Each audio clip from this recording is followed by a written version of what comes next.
Hi, Matt and Jillian. Thanks for joining. Hey. Hello.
This is the last session of our community networks training. We're really excited to have you all here, and we are really excited to have an awesome training lined up for you all. A few things I want to mention as housekeeping before we begin. First is please make sure that your Zoom is updated, especially if you plan on joining the ICS for the rest of the week. We're going to do breakout rooms today and also at the rest of the ICS. So please make sure your Zoom is updated and you're able to enjoy that with hopefully little to no technical difficulties. Another thing is to please keep yourself muted if you're not speaking. We record all of these sessions and we'd like to minimize any interruptions so that people who watch them back later can watch them with ease. And if you have a question, please bring it up in the chat or put up a hand on Zoom.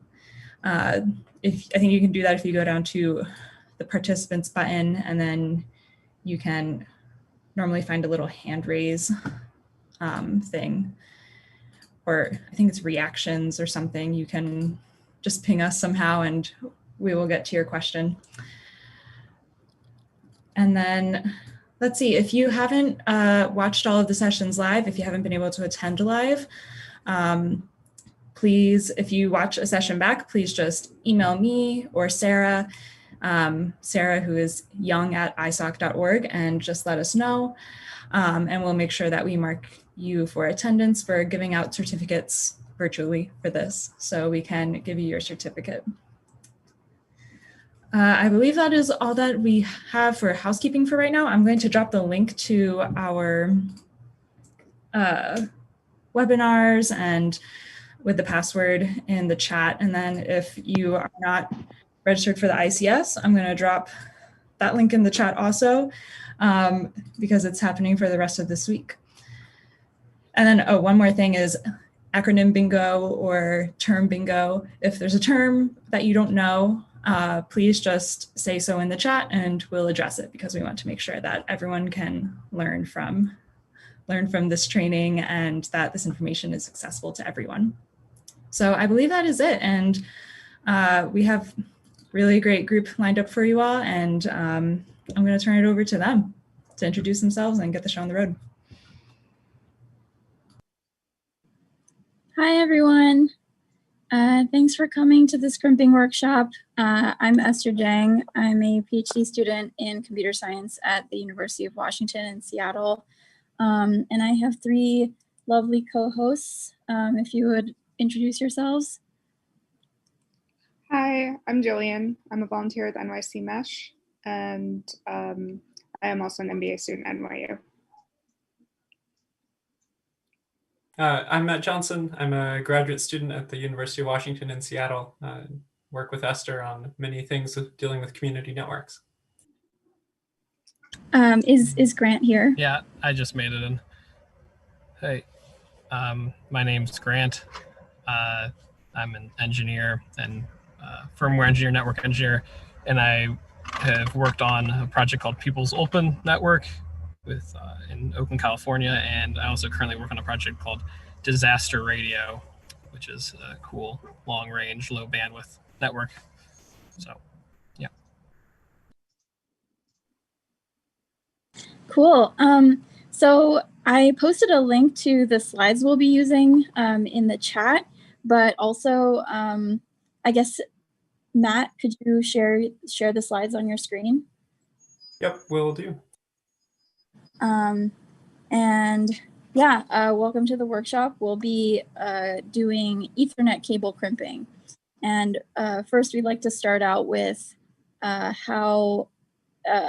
quick poll of how much experience you have in crimping Ethernet cable so that we can sort people into breakout rooms. So if everyone could just message me privately on the chat, the number corresponding to your experience level, and I can take care of that.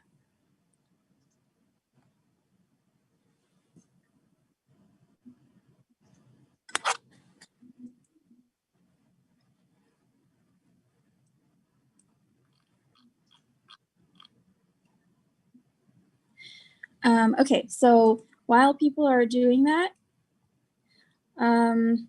Matt, could you go to the The next slide. I just wanted to give a quick overview of, what is crimping? Why are we here? Why are we doing it? And the point is to build an Ethernet cable. So, many of us have seen Ethernet cables before. They usually come packaged with, networking or computer equipment that we buy. So why do we have to build them ourselves? Well, these are really important in networking applications where you have to do a custom installation of something. So, for example, if you're trying to wire a router from your living room to your roof, that will be some custom length. And on the slide here on the bottom right corner, you can see this is actually a small cellular network that is deployed on the roof of this building right here.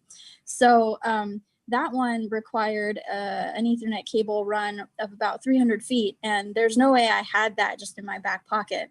So these Ethernet cable lengths come in these big spools, and as you can see in the upper right, and the spools don't have connectors on the end, so we have to essentially add these connectors, and that's the process of crimping. Next slide.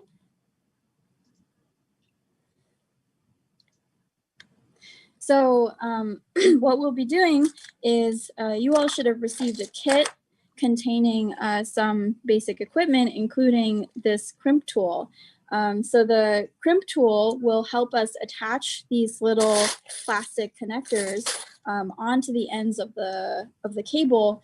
But first we'll have to wire them up correctly. So inside of this cable is bundled these little tiny wires. We'll have to separate them out, put them in the right order, slot them into the little plastic head, and then use the tool to essentially push little copper pins into the wires to make an electrical connection, as seen in the picture. So that's what crimping is. Next slide.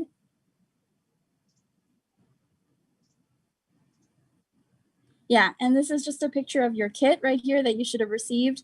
Some uncrimped Ethernet cable. There's the cable tester in the middle, and then the little yellow thingamabobber is a wire strip tool. There are many different types of wire strip tools, and I actually don't really like using these, but that's what we've got. So, if sometimes you might find yourself in a situation where you don't have the proper tools with you. So I have done like the entire crimp process with just a pair of scissors and the crimp tool itself. So, things like that are possible. You just have to work with what you've got. And so you've got these cable boots that protect the end of the connector head here, which you want to put on first, but we'll go over that later. And we've got also some metal, like metal bodied connectors here. They're called RJ45s. These connectors are all called RJ45 connectors. And the metal ones here are, they're for outdoor rated applications. So they'll have, since they're metal, they can be grounded. But we only have a few of them, so we can practice on the plastic ones, which are for indoor applications. I think, Matt, you're the next slide.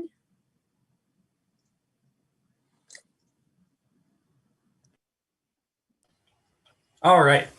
So I wanted to do a brief aside about actually connecting cables to equipment, particularly if you're using more heavy duty outdoor rated or commercial equipment.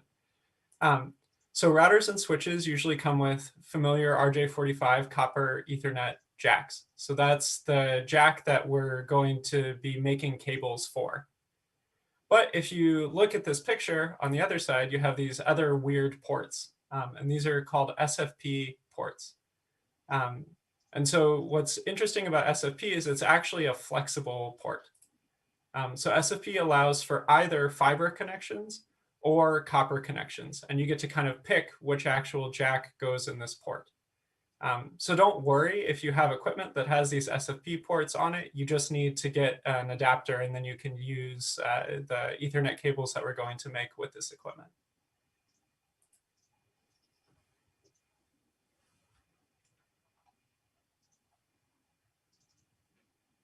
Yeah, okay.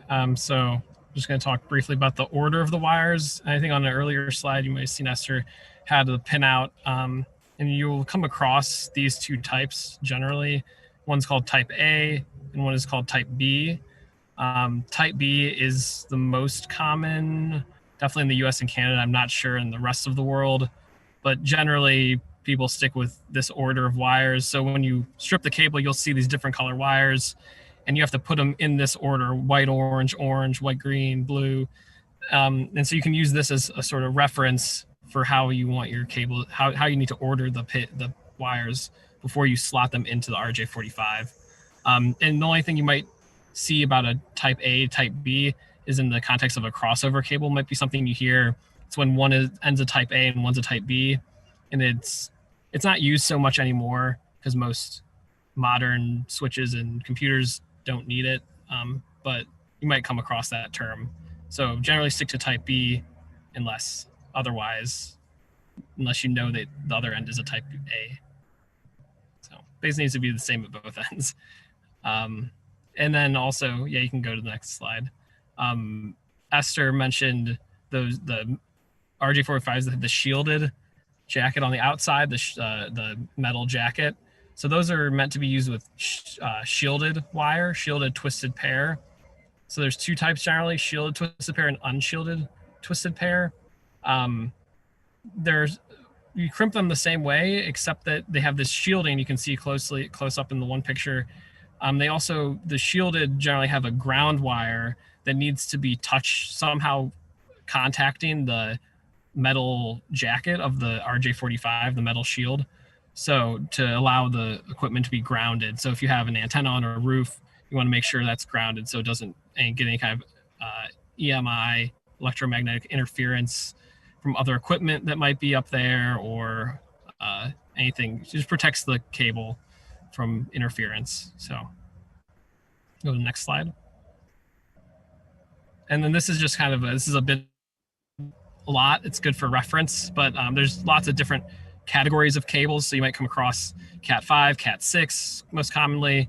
This just gives kind of their max bandwidth and distance. So it's just a little reference if anyone wants to go back to it later.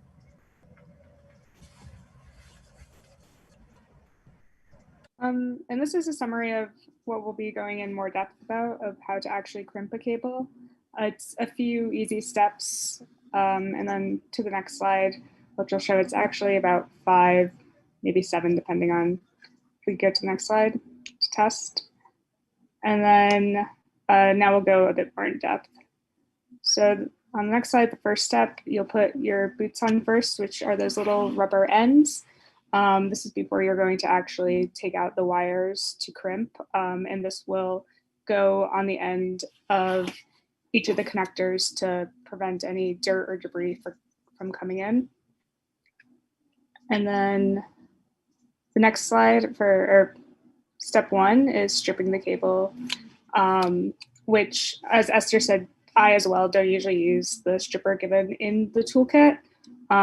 You can use scissors, or you can also, there is a stripper on the end of your crimping tool as well that I usually use, and just to be very delicate when you spin it around the outer layer of the wire, and you want to have that blue metallic layer inside, as well as the string, to know that you haven't penetrated into the actual wire, and to make sure that there's no actual micro tears or anything inside all the cables when you are before you crimp.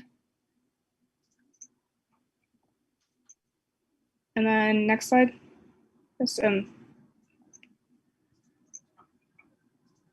So step 2 will be laying out the wires in order. And as Grant mentioned, that there is like a specific order that you need to wire in. I've been unsuccessful in coming up with any song or mnemonic device to do so, but usually these are really helpful. I usually actually have a little slide of these pictures of the order in my toolkit when I go at installs. And you unravel each of them. And one big thing is to make sure that it's really straight. All the that all the wires are straight. I usually use a pair of pliers and my thumb to straighten it out. Also like a pair of scissors, just any hard edge to get it very straight. And there is going to be some wrangling of the smaller wires to get in that order. I think particularly the blues and greens, you will have to like wrangle it around. So it's kind of finding that fine line of being like gentle yet intentional in getting it into that order. And then when you have it, you cut it to about 1/2 inch. You can measure it against the RJ45, the ends of the wires, to get, because you want it to fit to the very end, and then cut it so it's evenly across, it's straight across. Next slide.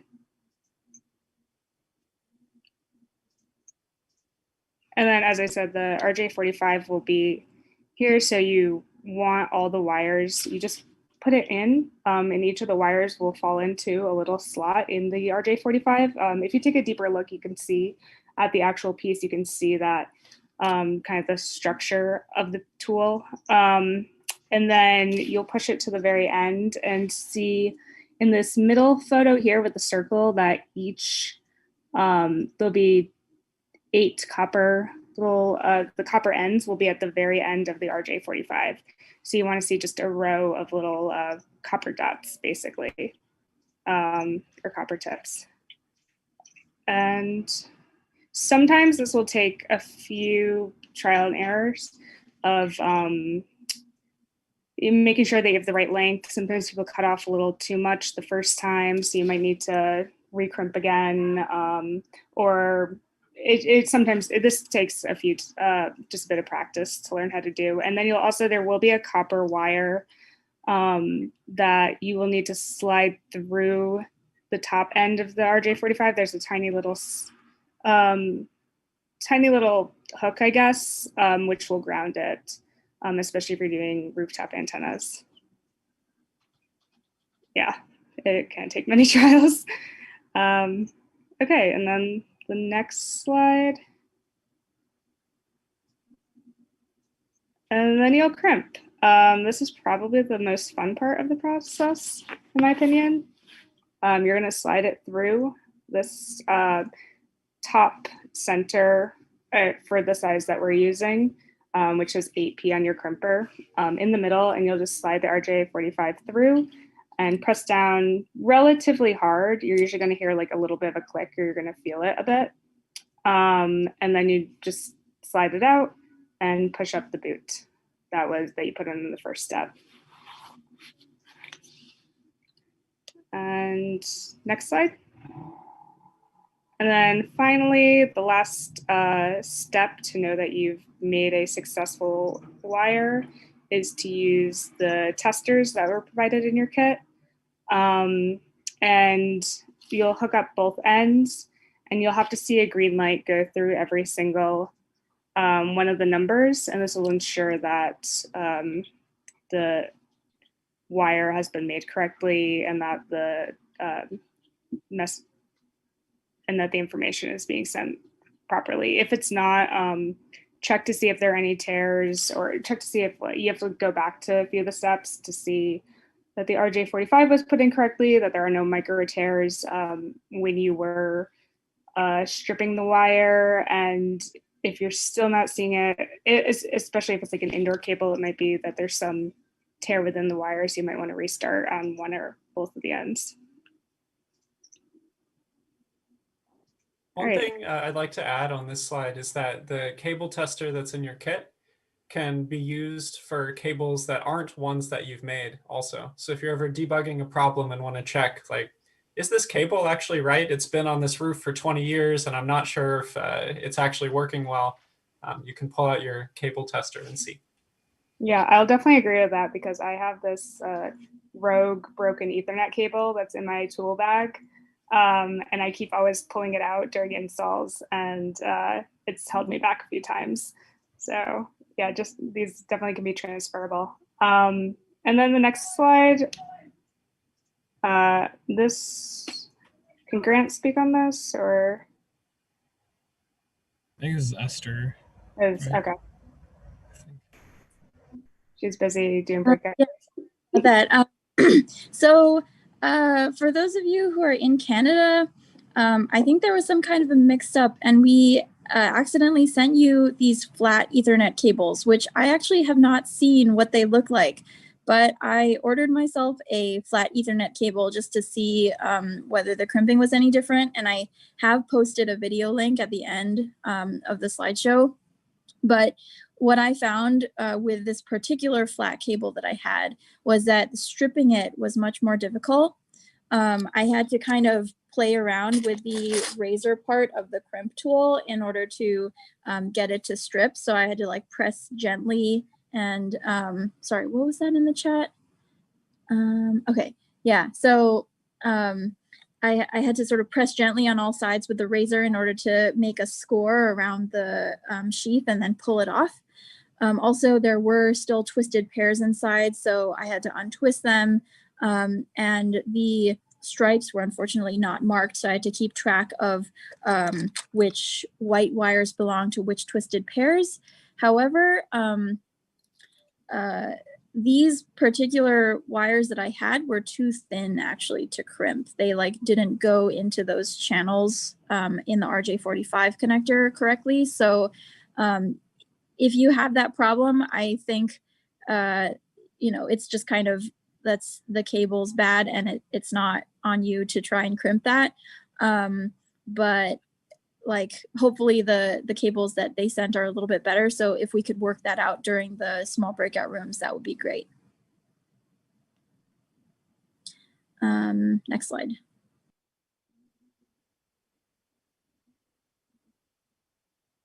So I think we need a couple more seconds to make the breakout rooms because I don't have that ability on my side. So I have to send over the list for the breakout rooms to be made. So yeah, but once you're in your breakout rooms, introduce yourselves and start crimping. Next slide. Here are some videos and hopefully you all can access the slideshow on the link on the chat. So yeah, and we'll paste yep. these videos in also. It looks yeah. like Jillian's doing that in the chat. Cool, sounds good. Yeah. While we're taking care of breakout rooms, does anyone have any high-level questions, general questions?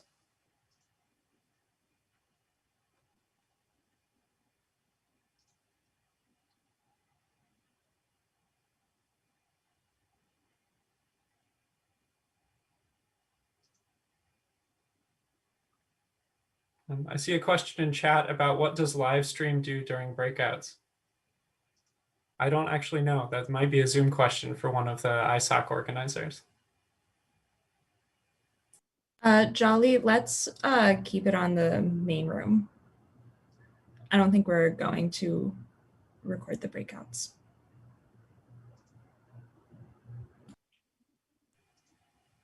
There's one question about how long has flat cable been around? I've never seen it, or I never saw it before you sent it. That's a good question. I first encountered flat cable about 5 years ago, but only in patch cable form. I've actually never personally seen a spool of flat cable. I don't know if the other organizers have thoughts on this. Yeah, I've only seen patch cables and generally pretty short patch cables. But a lot of people like use it for like things that go, if you try to go out a window and you want to close flat, that's like the use case, I guess.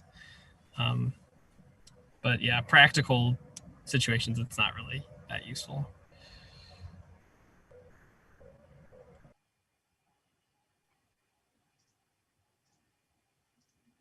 Question from Sally.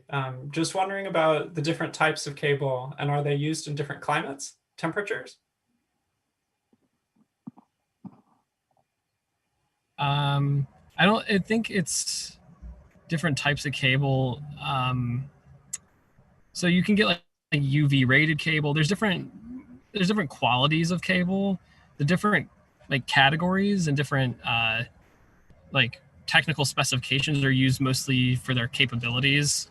So like if you have Cat 5 E versus Cat 6, you'd use the one because it's better than the other, or you're going to use fiber because you need to go a further distance. But in some cases, if you're in a very wet area or a very a lot of sunlight on a rooftop or something, you might want to use UV rated cable if it's a sunny roof.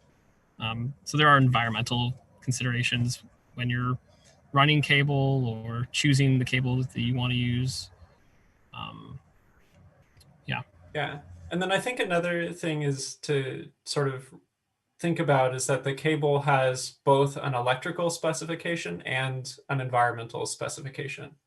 So you can get like UV rated Cat5 cable, which is like big, bulky, heavy duty, like feels nice and stiff. But that, because it's only category 5, you won't be able to get a gigabit connection. You'd only be able to get a 100 megabit connection.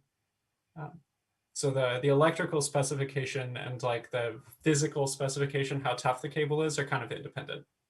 Or also the bend radius. So something to think about is that there's a certain thing called bend radius with the cable that you can only bend it so far before you actually break the copper inside of it, or cause like a micro tear inside the cable. So that's something to consider, is that some cable is more bendable than others. And that's like another physical characteristic that you would maybe consider. Yeah, I mean, we definitely use the outdoor Cat5 for running. For NYC Mesh, we use it for running antennas down from the rooftop. But then at the end, we're also making usually like smaller Ethernet cords with it for indoor use, and it can be pretty bulky because it's not very flexible or anything. Just in someone's house.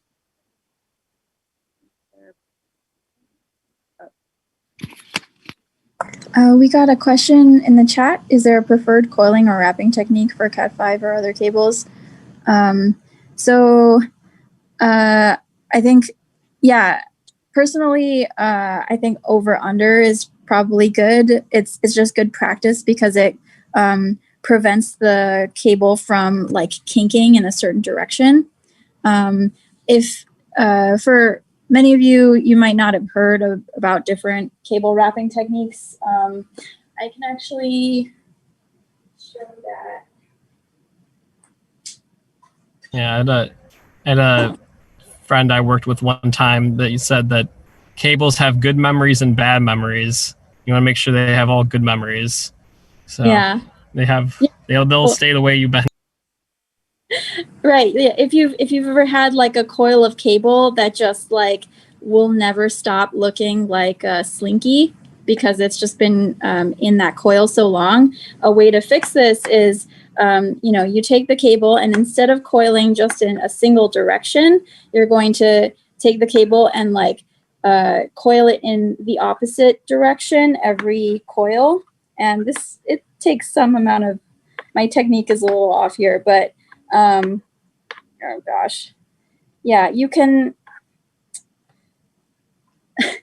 This will be next year's Hard workshop. depression. Hold on. Yeah.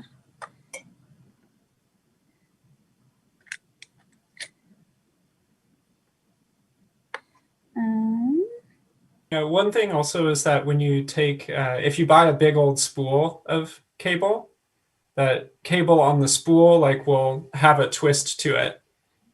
So as you're unspooling it, that's kind of something to keep in mind. If you like unspool it from the end, you'll have a curly Q twist in the cable versus if you like actually spin the spool as you're taking it out. So if you're doing really long cable runs, that might be something you have to deal with. All right, apparently I can't figure this out under pressure. So maybe in the breakout rooms, I will figure it out. But basically, it's like, yeah.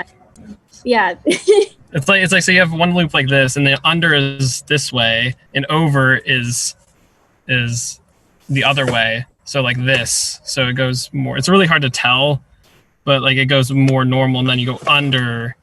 And there's like a certain, when you have a big cable, you can actually feel it going over and under. It makes sense. So that's all. Oh yeah, there are many YouTube videos about this if you like Google for over under cabling. Yeah. I guess, are the breakout rooms ready?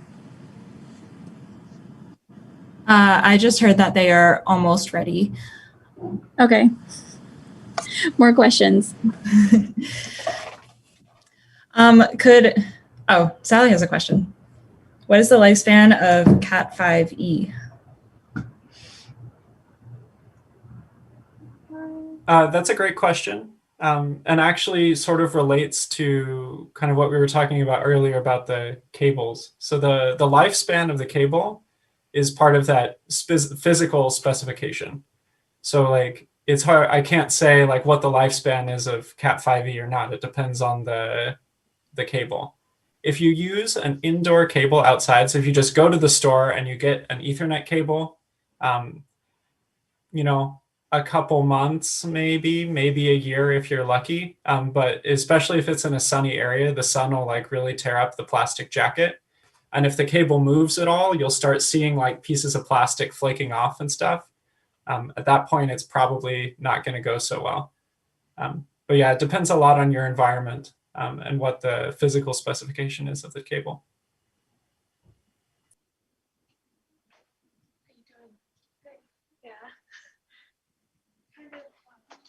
In indoor situations, cable will last very long, though. I mean, outdoor definitely it's dependent on the environment, but normal indoor Cat 5 will last a number of years, a decade or two, maybe. Yeah, I've actually heard there's a telecom in Bermuda that their equipment has all like gone without failure for 10 years. And I think that's because the weather is just like perfect there, not very much humidity, like not overly much sun, like, things like that.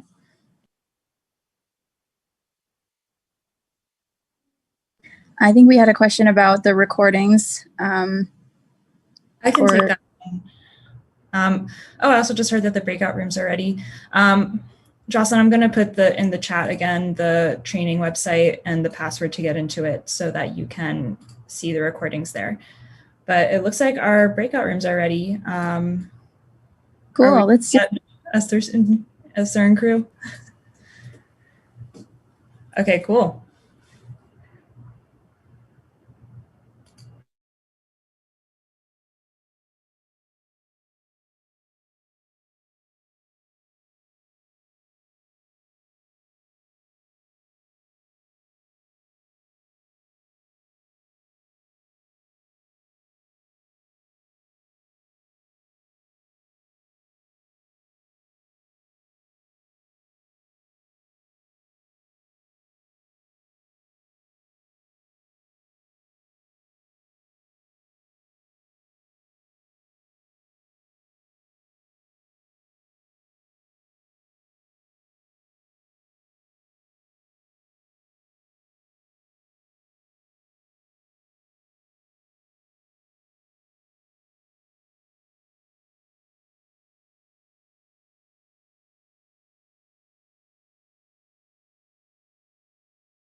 Can I quickly get a show of hands or something? Who is from Canada with a flat cable and struggled to strip their flat cable?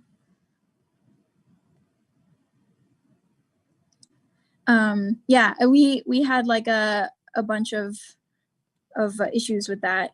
So I'm just gonna give a quick demo. So this is my super cheap, like not great cable that I ordered at the last minute, which is really hard to strip, but I used the razor in here to sort of like gently press on each side. So actually all 4 sides of the flat cable I had to do for mine.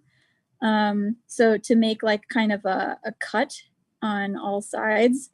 And like the cuts have to line up so that when you pull on it, they'll actually all come at the same place. And then just kind of like wriggle and pull to strip that cable without hopefully damaging the wires inside.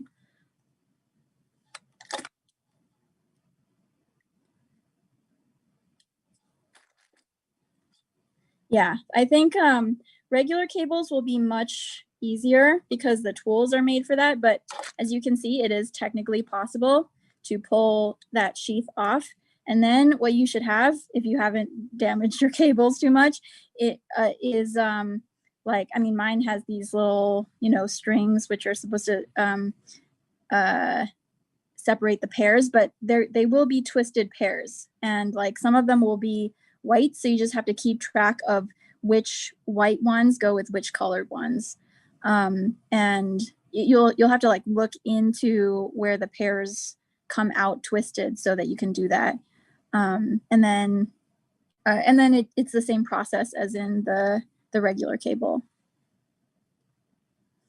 Yeah, I think someone asked a question about the ground cable being red or coming up, showing up red. That's going to happen if you didn't use the grounded, the shielded ones. I don't have mine here, but the shielded RJ45s. So that tests that the ground was actually successfully made. So if you have this, if you use these two, then you can actually get that ground light should show up green. I believe I haven't really used that tester that we sent, but it should test the ground. But if you just use the normal ones, then that obviously won't come up because it's not connected.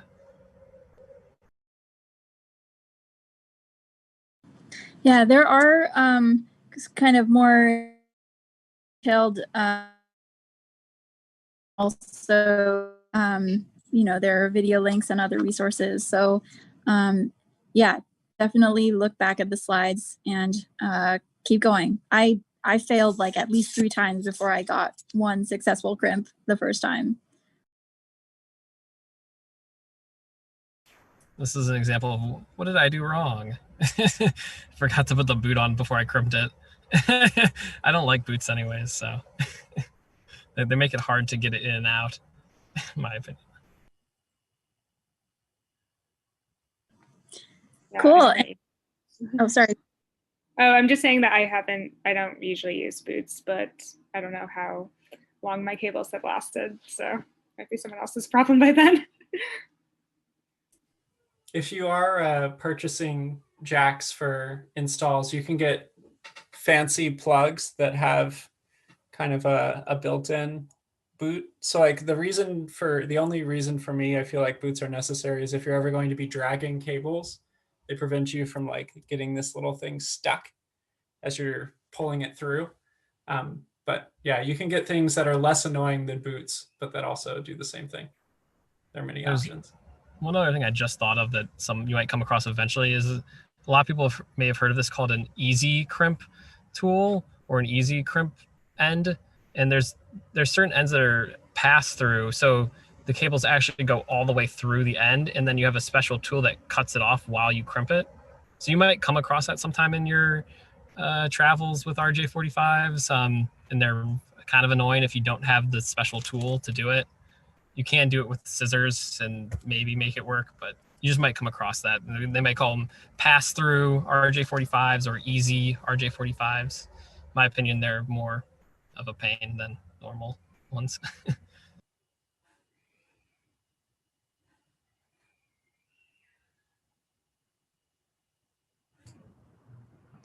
Great. So seeing as it's 2:01, if there are any last minute questions, please throw them in the chat or reach out to our awesome team of trainers today. Thank you so much. This has been an amazing session. It's been really fun to play with the cables. And we really appreciate all your time and expertise on this. So thank you so much. Yeah, our emails are in the slideshow too at the end. So if you have any questions, don't hesitate to reach out. And what I'll also do is I'm recording this session. Like always, I have the chat recorded as well.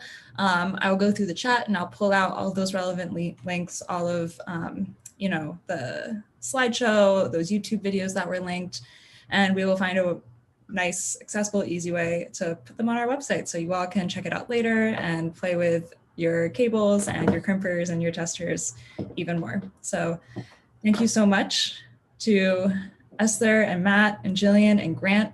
We really appreciate your time and all of your insights. And I think we're going to turn it over to our policy session now. Thank you guys. Good luck. Thank you. Good luck. Have fun. Bye. If you're in both of those, you can stay. This is the same link. So it's the same room. It's going to take you back here. So you can stay here and take a break and sites. And I think we're going to turn it over to our policies.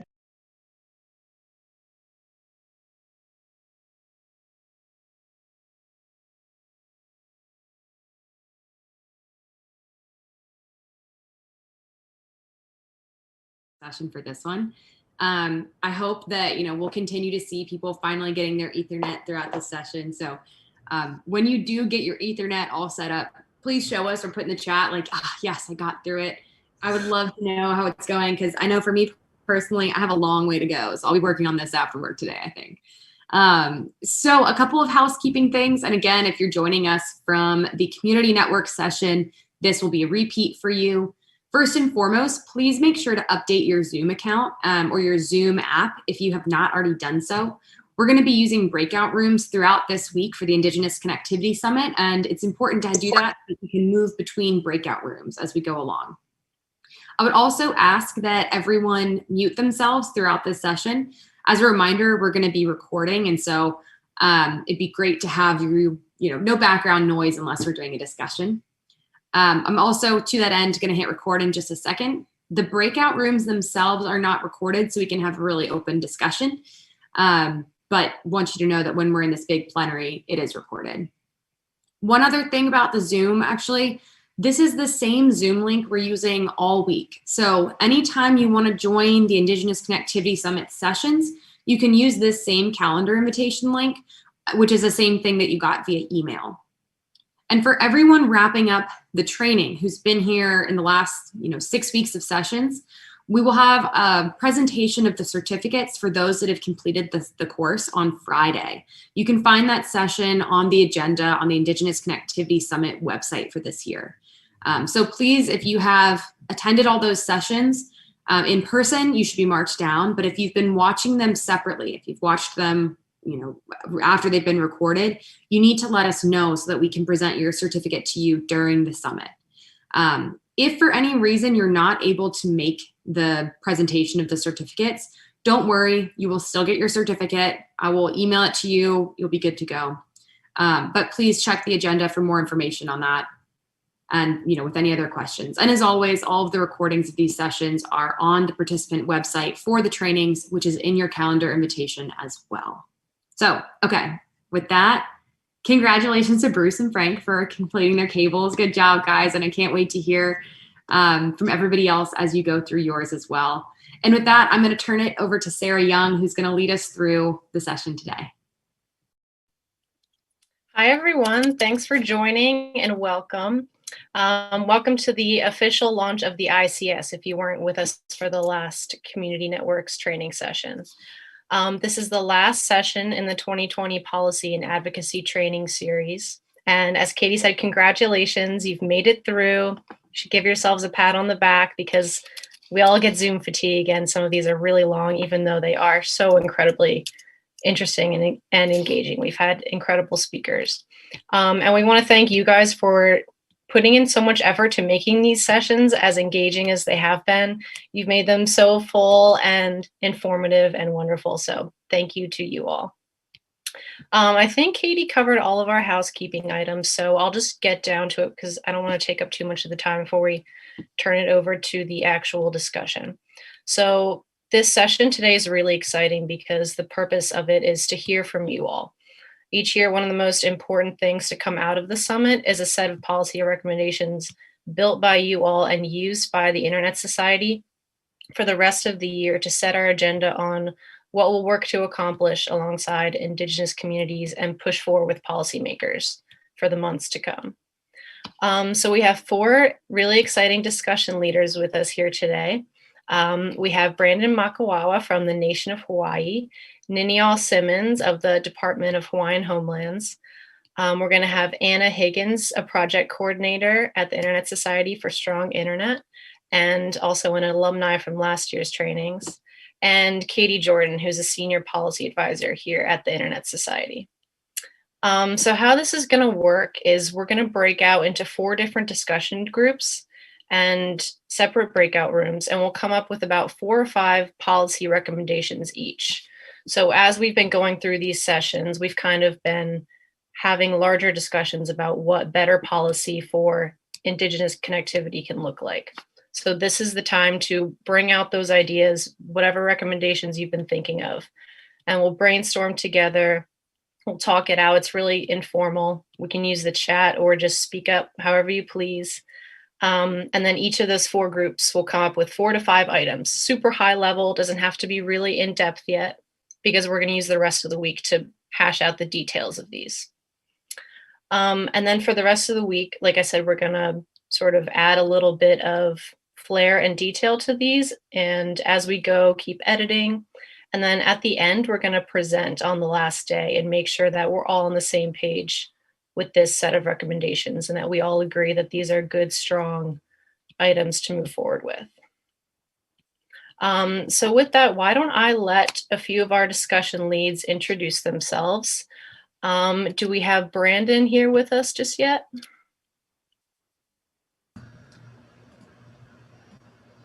I don't think he's here yet, Sarah, and I don't think Niniao has made it yet either. So I just pinged her. Okay.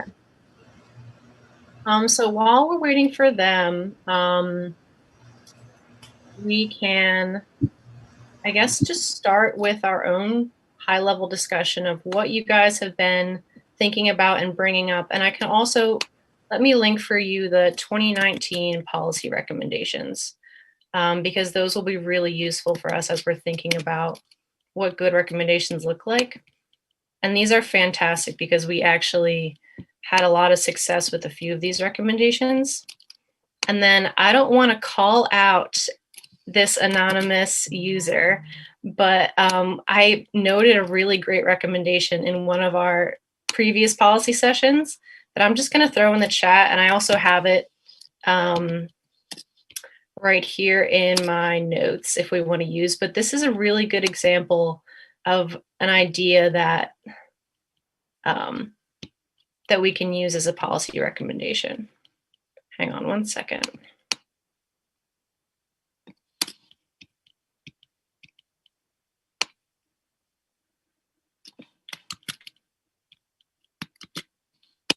Okay.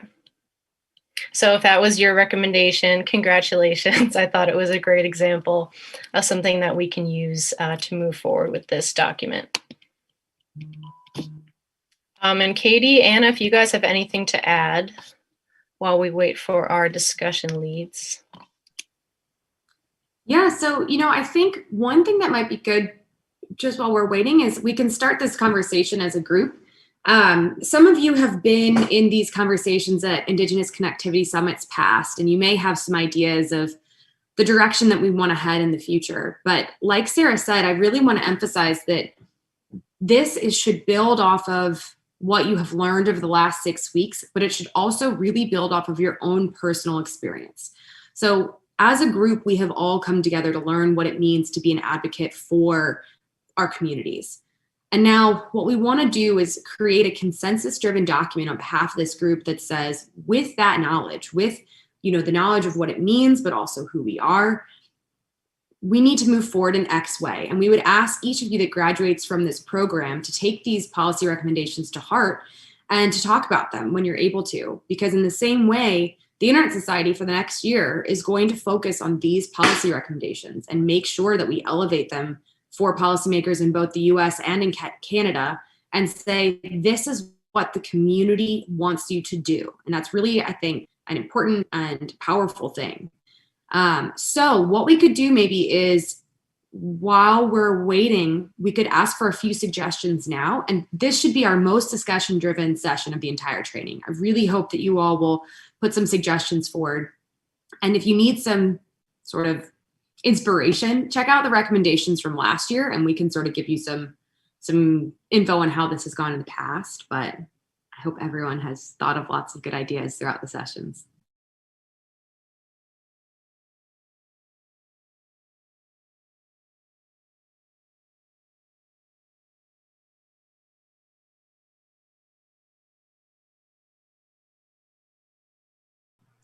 Maybe, Sarah, it'd be helpful if you want to share your screen with the policy recommendations so the group can see what that looks like. It looks like we have Matt who wants to say something. Oh, awesome. Hey, Matt. I'll break the ice. What the hell? So, hello, everyone. It's been a while. Let's see. So I just wanted to address Trevor's comment or suggestion. It's based in Canada, it looks like, but it's been talked about here. I was part of a project with Obama's administration to identify the fiber assets in the United States, why they weren't getting to Indian reservations, what was the missing link. And we pulled out 8,000 missing middle mile connector miles from the backhaul drain or the long haul fiber into the reservation. So that is obviously a big obstacle to overcome to get fiber to each of the tribes in the lower 48 states, and more complicated in Alaska as well. And then Hawaii becomes a whole different animal. But one of the things that we came up against repeatedly was that the individual assets are owned by companies who feel that the strategic placement of their equipment and their fiber and their assets is proprietary. So a lot of that was done under non-disclosure agreement, and it made it very complicated to be able to share that or get funding to support the project to be able to do a better job of it. The next piece that we ran into on that is Department of Homeland Security for the United States is very disinterested in publishing a tell-all of where the infrastructure of our communications are in the United States for fear that it is a national security risk. So there are groups out there that have just kind of said, well, we don't care if anybody sees our stuff. We're just going to put it on our website. Now it's, desktop engineering, high level map. It's not detailed to, is it on that sidewalk or is it on that side of the street? But at least it gives you an understanding of where the assets are and where they live. I think maybe if we could approach it, like Trevor said, but keep it at a higher level where you're not actually identifying the specific GPS marker in the ground where that fiber lives, but that Interstate 8 has 3 companies of fiber, 2 on the south and 1 on the north side of the road going down that, and here's those companies that have that fiber. I think maybe that still becomes an asset for everybody to understand who to contact and where the opportunity may lie. So that was just a couple cents there for you. Yeah, that's really, oh, sorry, go ahead. I was going to say, it's interesting you say that, because those are exactly the things that stakeholders would say in big private corporations. And they're all hurdles that we were able to get over.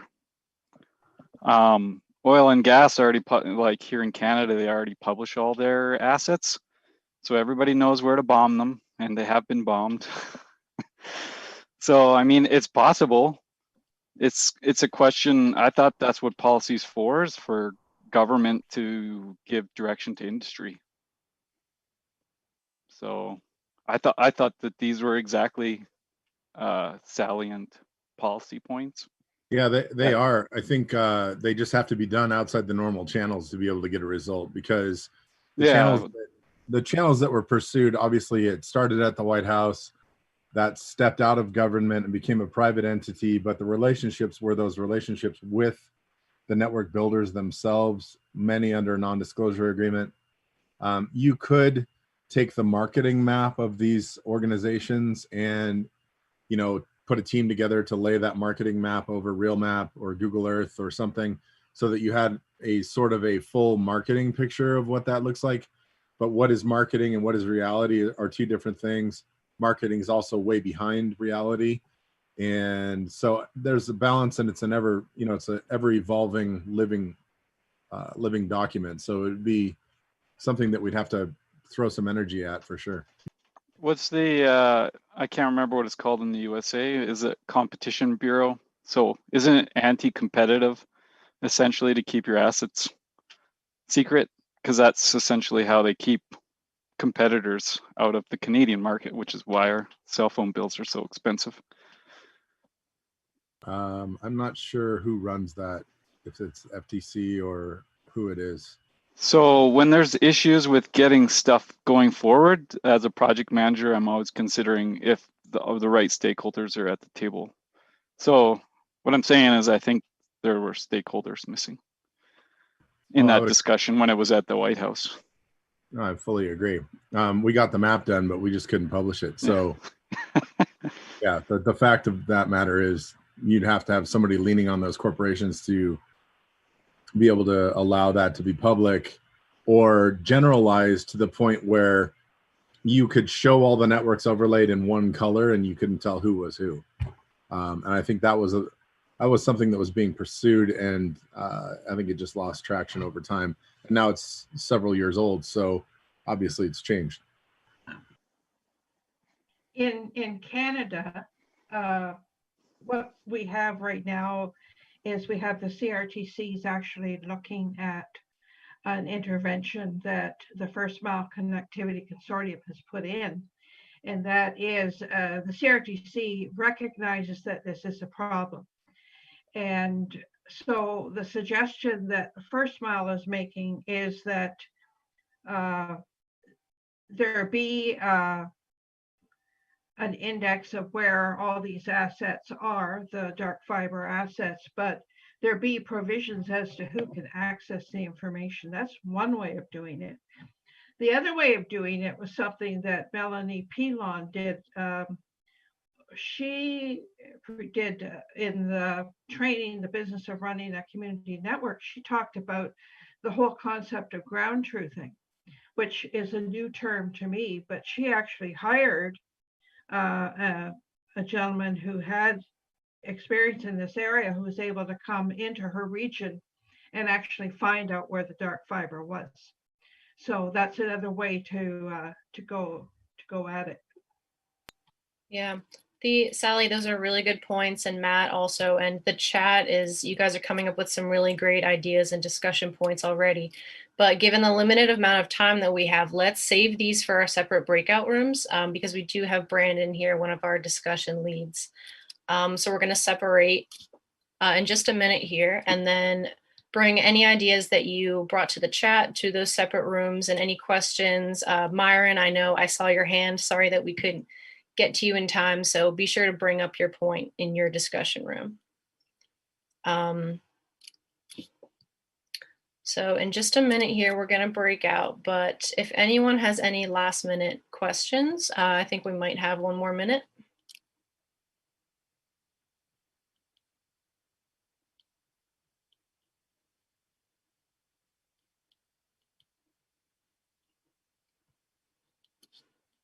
Nope. Okay.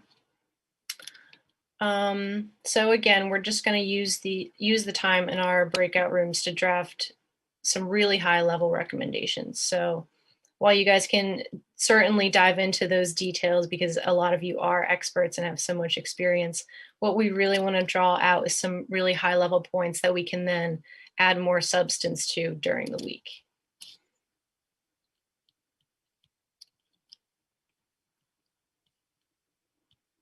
And I think we're just waiting on the breakout. So you'll see a little icon pop up on your screen, and all you have to do is click join the breakout room and you should be set.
Well, I hope you guys had as great of discussions as we did.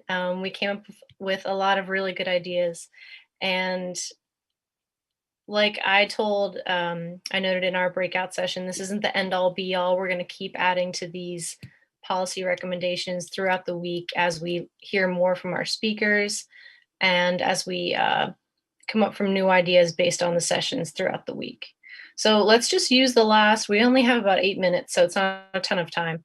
But if we can quickly just go through sort of really high level, briefly, what each breakout room came up with. So the room with Katie, did you guys want to go first and let us know just a few bullet points of what you came up with? Can we go last? We've got a speaker for our group, but I'm sending her the notes right now. Certainly. Anna, did you want to go ahead and do yours? Sure thing. And you know what? I'm actually going to share my screen because if I can figure it out, because it's pretty good stuff, if that's all right. And I'll just run through this really quickly. So we put it into buckets of keep from last year, new, so things to add for this year, and then things to remove. So the obvious one to remove was the travel priority window. That is because it's past and it's a little bit outdated, but a new one that we did include was to include a travel priority window for every spectrum auction in the US. So we're still kind of, adapting it based on, what has happened in the past and what we would like to see in the future. We really thought that keeping, pretty much all of them from last year were really good ideas, but so things like, ensuring development funds are available to small and community-run ISPs, making sure that there are maybe some stronger and more specific parameters for community engagement, making sure that, when incumbents and providers are conducting community engagement, that, like we said in the ones from last year, it's not just like tick the box engagement, but it would be great if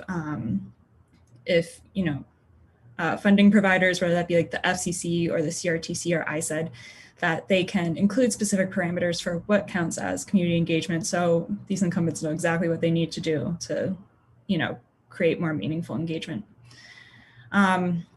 It's really important to support local capacity building. This is really important because young people are really tech savvy. It's really important with COVID-19 because if we could limit the amount of outsiders who are coming in, that can just be, a good health precaution to take for these communities. And it's important given the history of how Indigenous people have been treated by the US and Canada. It's important to give them that idea that they can help their own communities. Some new things that we talked about was Heather had a great thought that it's important to require providers who acquire spectrum for communities, but they don't actually use it to give that spectrum to the covered communities. So that's just making sure that these providers aren't just getting spectrum and doing nothing about it. Kind of like what we said before, being really specific about the details of community consultations. Sasha talked about the importance of utilizing both local and federal policies to your advantage.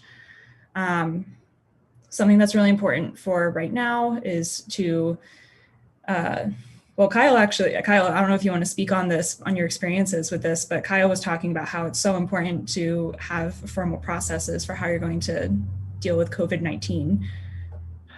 Yes, this goes back to dealing with the community on a community by community basis. Some communities are more terrified of COVID than others, and so it's impossible to get us in there to finish our builds. It's important to address that first when you start engaging these communities to get anything started, is to have those insurances. Mm-hmm. We discussed that. We discussed dig once. Dig once is really important.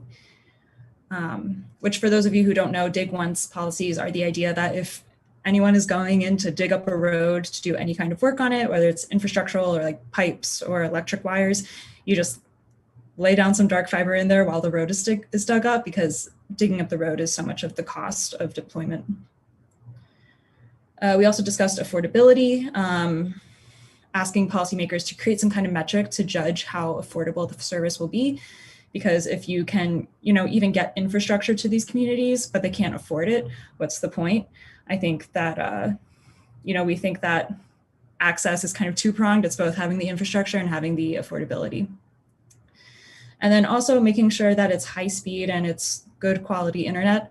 Now with COVID-19, a lot of people are, even before COVID-19, people were living in multi-generational homes, but now everyone is at home using the internet all the time for work or school or whatever it may be, just connecting with people on a personal level. So it's important to have really good access. And that is what we talked about.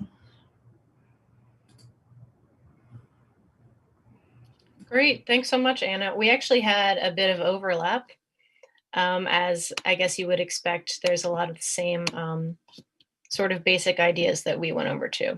So since we only have a few minutes, I'm just going to really quickly go over some of the more high level stuff.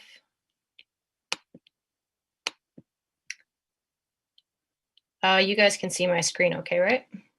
Awesome.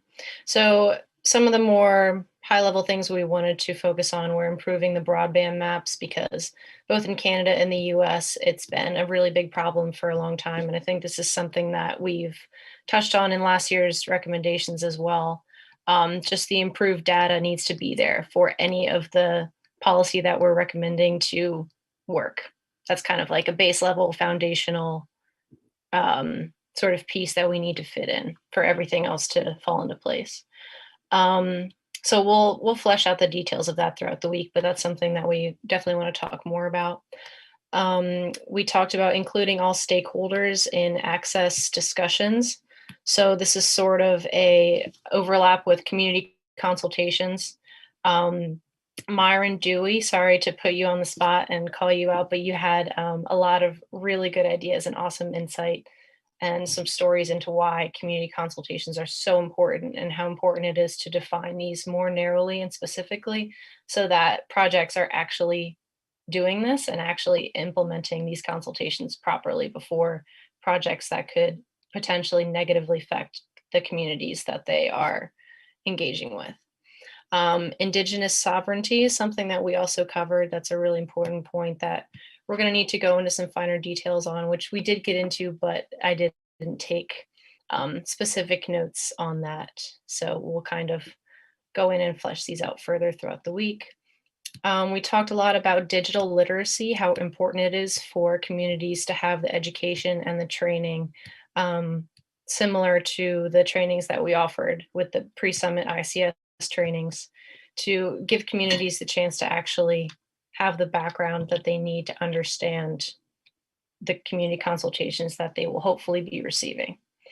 And then education and history, it's really important for people engaging with Indigenous communities to understand and be educated on the history of these sites, like sacred sites, for example, something that Myron also brought up. And we talked a little bit about key performance indicators and community networks such as mesh networks, or something that we really wanted to flesh out more. But we have about, well, we're actually on the last minute, but Katie, if you have anything to add to that. Hey, I'll jump in here for Katie for the last couple of seconds. So we covered a lot of the same stuff that you guys did, especially focusing on access for education and funding. One of the key points that I thought that I didn't hear mentioned was having a separate model for or underconnected areas versus urban and connected areas. So obviously, clearly vast differences there. And then another thing that I thought was interesting was that we focused a lot on the UN Declaration on the Rights of Indigenous Peoples and having free, prior, and informed consent. So we would like that to be included in the policies as well.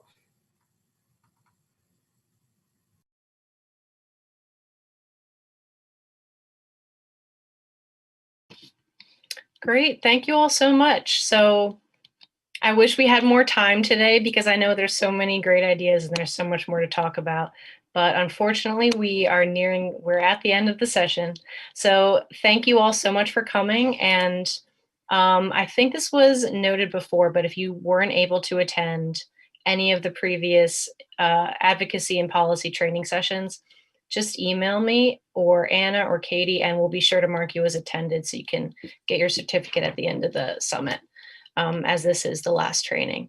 So thank you all so much again. Thanks so much, Brandon, for all of your insight and your help leading the discussion. And thanks to everyone who brought up your great ideas. This was such an incredible session, as these always are with you all. So thank you so much. I appreciate it. And we'll see you at the next session. Thanks, everybody. Thanks, Sarah. Thank you.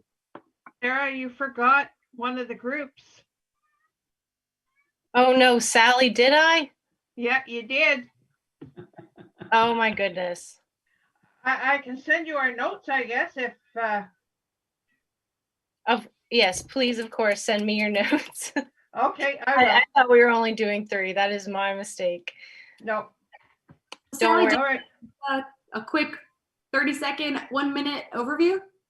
Yeah, we talked about dark fiber and how to access it, how to develop our own not-for-profit companies to go after the funding to build our own dark fiber networks.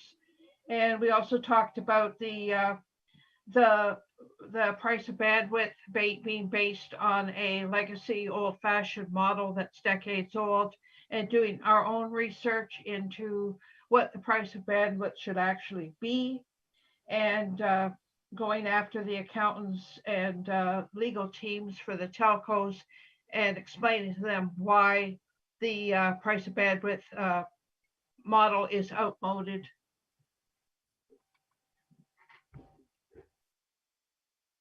And Bert talked about digital equity. And that was basically what we talked about. Awesome. Thanks so much, Sally. I don't know how I forgot your group, but I appreciate you bringing up those points, and we have noted them. And we will definitely, we're going to bring all these together and keep on adding onto them throughout the week and enhance them, and then make sure that we all have a look at them before the last day of the summit. And we all agree that they're great. And I look forward to everyone's input. Thank you, guys. Thanks, everyone. And also stay here for the manners session. It's happening right now, if you're interested. With that, I think my colleague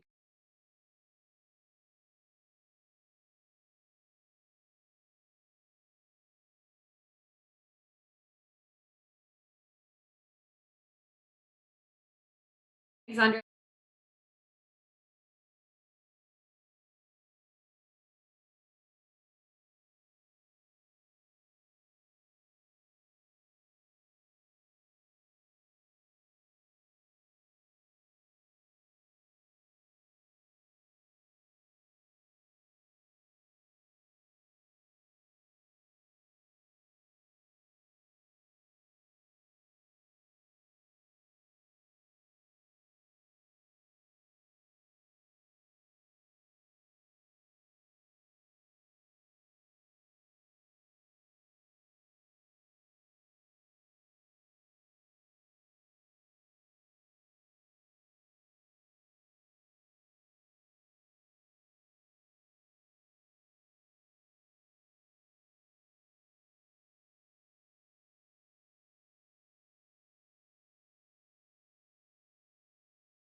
reachability information between themselves, right?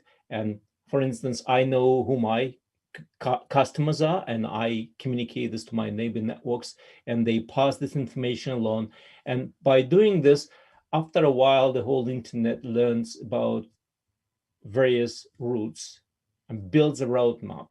Now, it's important to note here that the roadmap, each network builds its own, and it's slightly different for each of the network.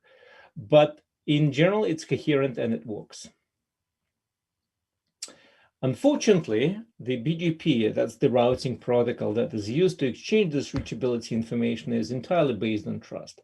There is no built-in mechanism in this protocol that allows you to verify that what you're what you're telling to your neighbors is true. That either you learn this from other networks, or those are your directly connected customers or networks. So because of lack of this built-in security in the BGP, it's possible to lie. I, for instance, can say that I'm a transit provider of YouTube, and some networks may believe me and therefore forward the traffic directed to YouTube to me. It's another question what I'm going to do with this traffic, but that's the problem, right? And because BGP doesn't have this mechanism built in, network operators who want to validate this information have to retreat to other out-of-band sources, such as routing information databases or repositories. We'll talk a bit about those. Now, routing incidents, they happen across the internet. I'll show you a picture, a few slides after, where you will see that every day there are several incidents happening in the internet. Last year alone, we counted some statistics. About 10,000 routing outages of attacks happened, and about 4% of all autonomous systems on the internet were affected. Now, routing security attacks or incidents are hard to detect sometimes, and it may manifest itself in loss of connectivity, in performance degradation, but for many of those things, routing is the actual problem. And the thing is that while they may happen to any size of the network, and they propagate very quickly and sometimes quite globally, affecting a significant part of the internet.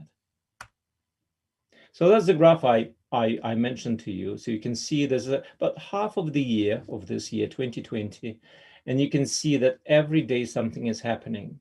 Now, those are possible BGP hijacks because the tool and data we're using to collect this data, it has some false positives.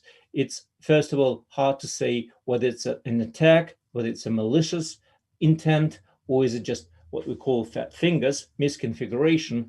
And secondly, some of those suspicious events, let me put it that way, they might in fact be legitimate configurations. But there are a few of them that are legitimate. Most of them are configuration mistakes, and a few of them are malicious attacks.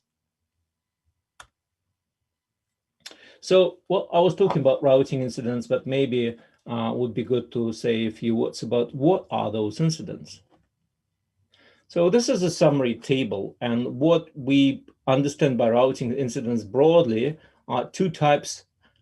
First is route hijacking or prefix hijacking, when network operator or attacker impersonates another network. When I'm saying I'm Google or I'm YouTube, and therefore, if networks believe me, they will send traffic directly to YouTube or Google to my network. Another more subtle misconfiguration or attack is called route leak. And I will show you a diagram, but that's basically a violation of the policy.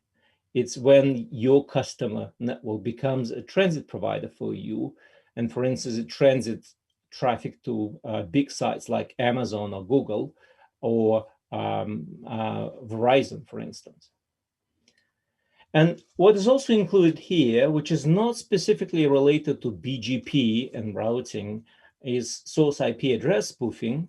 And why it's included here, first of all, it's a source of reflection amplification attacks. And as you know, those attacks are massive. It's so easy to mount those attacks, and disconnect between the cost to mount the attack and the damage they produce is enormous. But secondly, they exploit one of the features of the routing system, that is for routing packets. No one looks at the source IP address.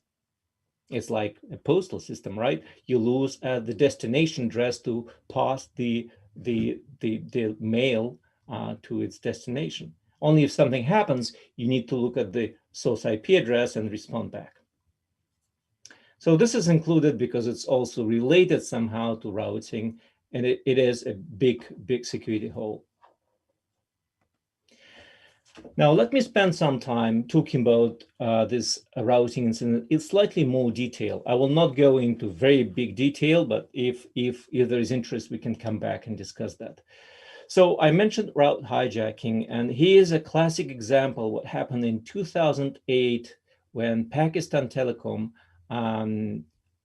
well, admittedly, not maliciously, but as a configuration mistake, hijacked YouTube, right? And what happened is that their upstream provider believed them and spread this information across the whole internet. At least half of the internet believed this information. There was an outage of YouTube for about 2 hours. So in this particular diagram, you can see that this red network, it announces the prefix that belongs to YouTube, in fact, and this black IS 64500 believes them and spreads this information further. Now, in red circles, I pointed the networks that are affected by this incident. So you see this one culprit, it affected in this simple diagram at least 3 networks. And that happens due to lack of controls. And lack of controls are a substitute, well, the controls you need to substitute for the lack of security in BGP. Another type of incident that I also mentioned is route leak. So in this particular case, this network 64501, it learns about a route to Google from their transit provider B.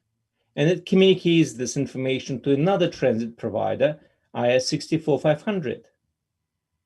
So if IS 64500 believes this multi-home customer, the usual policy is to prefer routes you learn from your customer. And therefore, traffic to Google, this IS will forward to their customer. So you can imagine what happens. And that happened many, many times. Usually it ends very badly. It ends with an outage to this multi-home customer, to the transit provider, and to the service that is affected, in this case, Google. Again, in red circles, I circled networks that are affected by this incident. Now, those are major things, but this, for instance, route leak attack can happen in a much more subtle way. If you're interested in a particular flow, for instance, from customers to the bank, and you want to perform reconnaissance activities and not being spotted, you can leak a very small prefix with a limited amount of traffic, so no one will really notice this. And that will give you opportunity to look at what kind of traffic, what kind of ports are being connected, great reconnaissance activities. Otherwise, you would have to do active scanning, which will be probably detected. So routing incidents of this type are a perfect way to mount any man-in-the-middle attack, and then can be done in a very subtle way. And finally, source IP address spoofing. As I said, it's a root cause for reflection amplification attacks. And the thing is, it usually uses so-called reflectors. And one of the most popular reflectors is an open DNS resolver. So when an attacker is sending small questions to the DNS resolver with a spoofed source IP address pointing at victim, the resolver replies usually with a much bigger answer, and they all directed to one victim. So you see this amplification and also concentration of traffic, which usually creates a huge volumetric attack that damages the infrastructure. So let me pause here for a second. I don't know if there are any questions in the chat or any comments there, and see if you have any questions so far.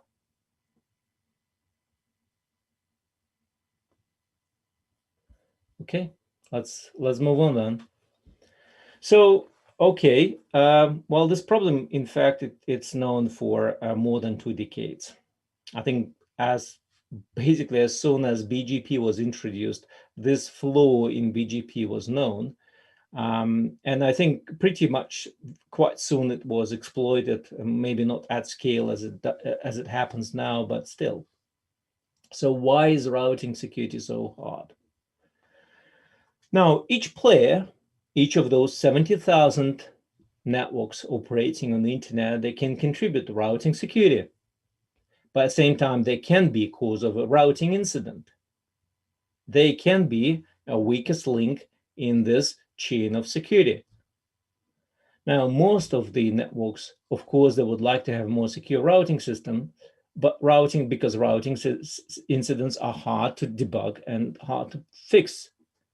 But in a way, they have very little incentive. The reason is, if you introduce those controls that I was talking about, you are not protecting your own network. You're improving routing security for the whole system just a little bit. And in fact, you're protecting other networks, your competitors. And put it other way around, security of your network from a routing perspective is in the hands of other networks. So for instance, I mentioned this routing incident which affected YouTube, where Pakistan Telecom hijacked YouTube prefix. Now, YouTube could have done only very little. Well, there's some little techniques you can play with, but generally speaking, no. They were just sitting and waiting while other operators would prefer this false route and prefer route from YouTube. So in fact, YouTube could do only so very little to protect themselves. They have to rely on other operators to do their job. So what this is called in social science a collective action problem, where while each of the players understand that, yes, we need to move in this direction because of the conflicting interest and lack of business case, nothing really happens.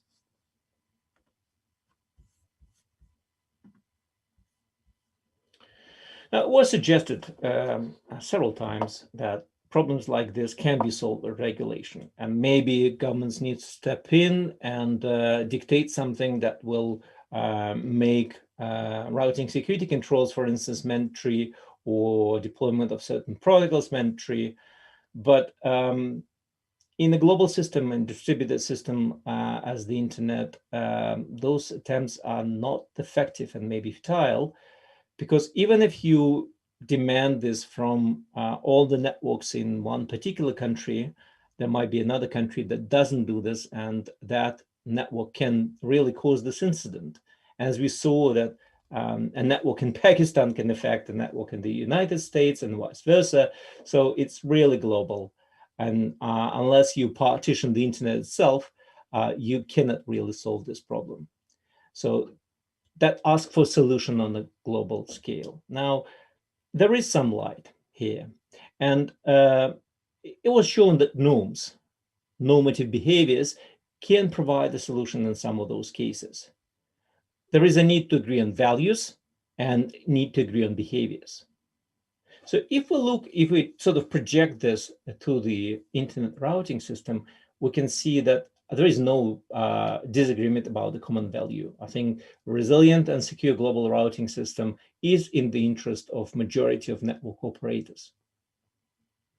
Now, talking about behaviors, those are also pretty much codified in best practices, which existed for decades. Do not accept and propagate others' mistakes.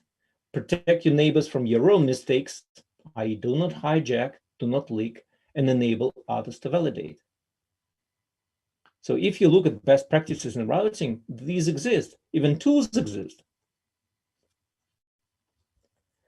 All right.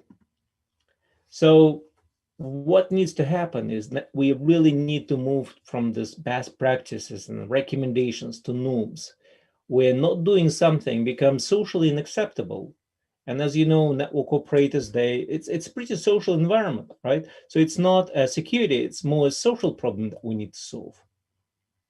So we need to come up with something that can be used as a norm, which should be not a least common denominator, because then we have no effect, but it can't be too high either. It cannot be just shooting for the sky. It cannot be best practice. It should be a good enough practice. And those norms should be visible and measurable, because we need to apply peer pressure, right? We need to understand who adheres to the norms and who doesn't. So here we come to this effort, which is called Mutually Agreed Norms for Routing Security, or abbreviated as MANIS. And this is this interplay that networks that do their clean up their side of the street, they have good manners. And this effort exactly built on those concepts that I presented to you just now. So MANIS, first of all, provides these baseline recommendations in the form of actions. So these recommendations, the idea is that we're promoting them as a norm. Now, they're not just recommendations and not called actions for nothing, because if you want to join MANIS, if you want to become part of this community, you need to demonstrate that you implemented those actions in your network. And there are some checks and balances in place. We do the audit before we admit a new network to this community.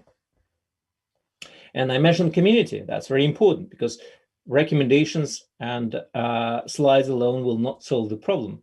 It's a security-minded operators that form this social acceptance, right? This norm, support this norm, that really make the difference.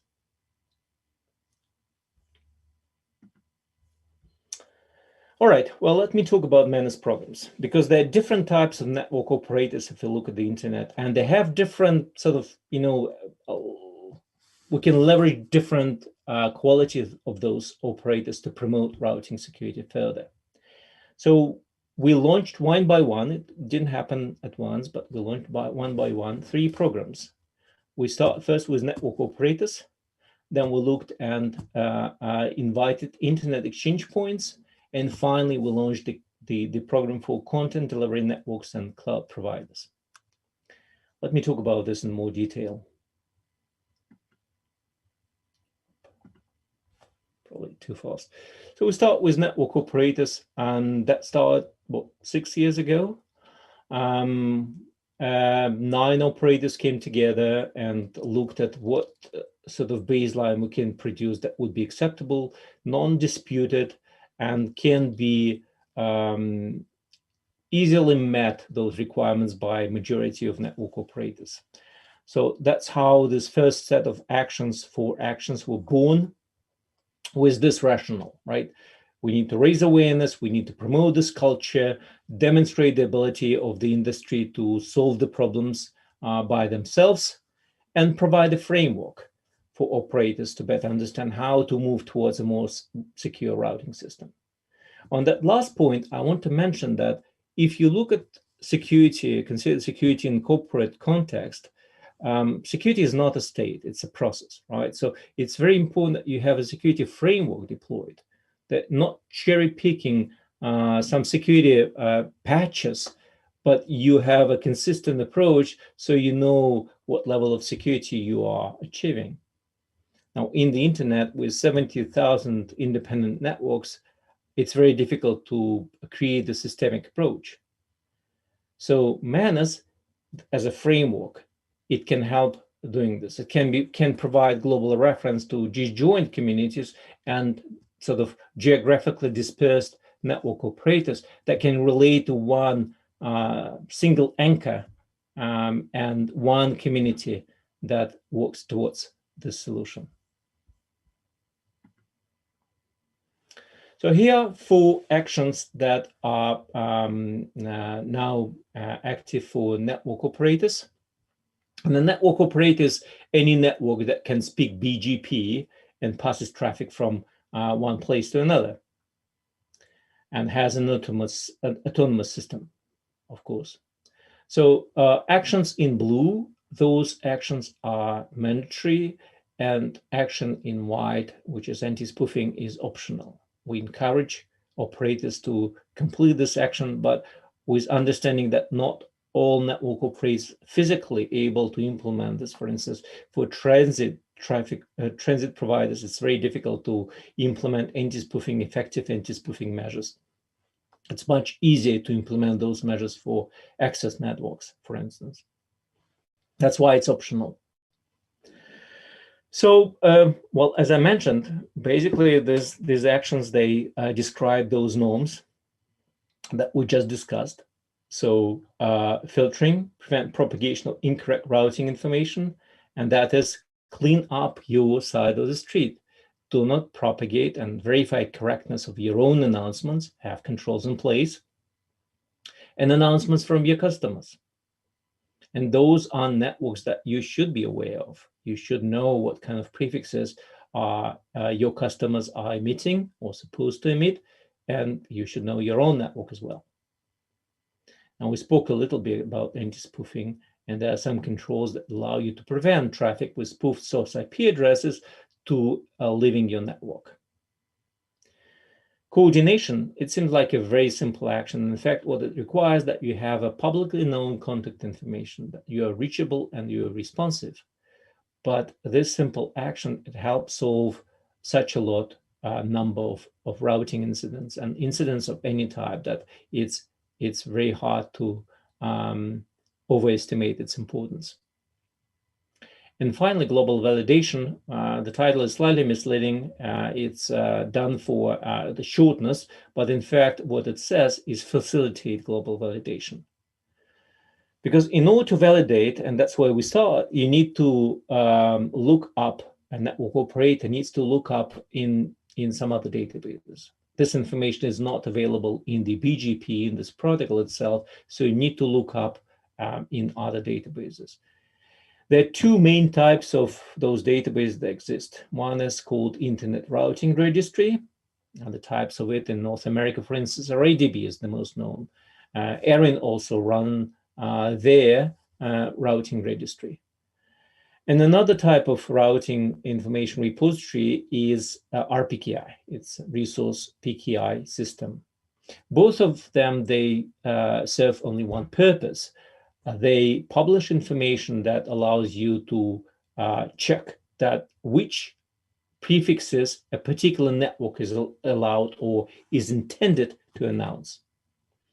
And RPKI is a digitally signed system. It's more secure, but IR also contains a lot of information, and it's more widely being deployed, although RPKI is taking off. Now it jumps. So after we launched the program for network operators, we're looking how to scale up, because that's very important. You start with 9 operators, and there's 70,000 networks that, in principle, you would like to get along. You want them to implement those measures. So how you bridge this gap from 9 to 70,000? And the answer is we need partners. We need other entities that can help promote routing security on their own, that can help scaling up this effort. And internet exchange points, they immediately came to mind because they have their local communities. And while there is no such thing as a global community, it's a sum of local communities. And that local communities where operators have common operational objective, right? Exchange traffic. And they have this eye contact, which is very important. So IXPs, they have these operational communities as their members. They're very interested of creating a secure peering environment, because routing incidents for internet exchange points, they caused, and they continue to cause, quite a lot of problems. If incorrect routing announcement can overwhelm the peering fabric and create an outage at the IXP. So IXP itself and all the members are interested in creating this environment and making this environment more secure. So it seemed like a win-win situation, but it took 2 years to develop this program, mainly because we need to reach consensus. We need to really come up with actions that are effective, that make a difference, that are not disputed, that everyone can agree that that's a good thing, and still not very high, that many IXPs can join. We launched this program in 2018, in March. And this program came with 5 actions, which some of them are similar to the 4 actions I showed you, but some of them they have reflect on the specifics of internet exchange points. Well, the first action is very similar, but that action 1 is really what creates a secure peering environment at the internet exchange point, because many internet exchange points that run this kind of proxy network, which is called a route server, which enables multilateral peering. So if you have a lot of members at your internet exchange point, in order to start exchanging traffic, you need to create peering arrangements with each of them. So that's a great big deal of network connections you need to arrange. Now with multilateral peering, you can just peer with this route server, and the route server will act as a proxy for you and will peer with all other members of the internet exchange. Now this route server is an excellent place to apply routing security controls. And the action 1 is exactly what it asks an internet exchange point to deploy. Now, action 2 is more of social nature, right? It says, well, in order to scale up, we need IXPs on board as ambassadors of this program so they can promote this program among their membership.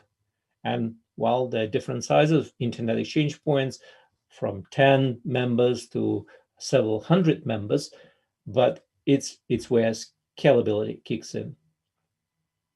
And action 3, 4, 5 will not stop a long time. They're specific to internet exchanges, like protecting the peering platform, providing monitoring, debugging tools to the members. But also you see action 4, which is again about communication, about keeping communication lines open and being responsive. And action 1 and 2, again in blue, which means that they are mandatory, and 3 REST actions are optional.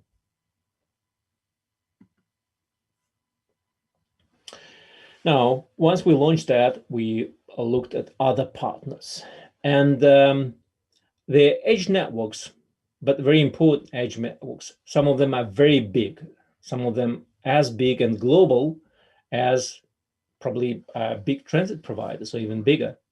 What I'm talking about is content delivery networks and cloud providers. So we create a task force with some of the members of this community, and put ahead of us a task to develop a similar set of actions that will leverage the peering power of those entities. Now, everyone wants to peer with CDN or with the cloud to improve performance of their services for their clients. Can we leverage this peering power to promote routing security? Can we leverage this peering power to promote better routing hygiene and motivate deployment of controls of the networks that are willing to connect or willing to peer with CDN in the cloud? So again, it's kind of similar to IXPs, but it's very specific because there is no community as such. There is no center. There is no proxy network. It's just one edge network that everyone's to peer with.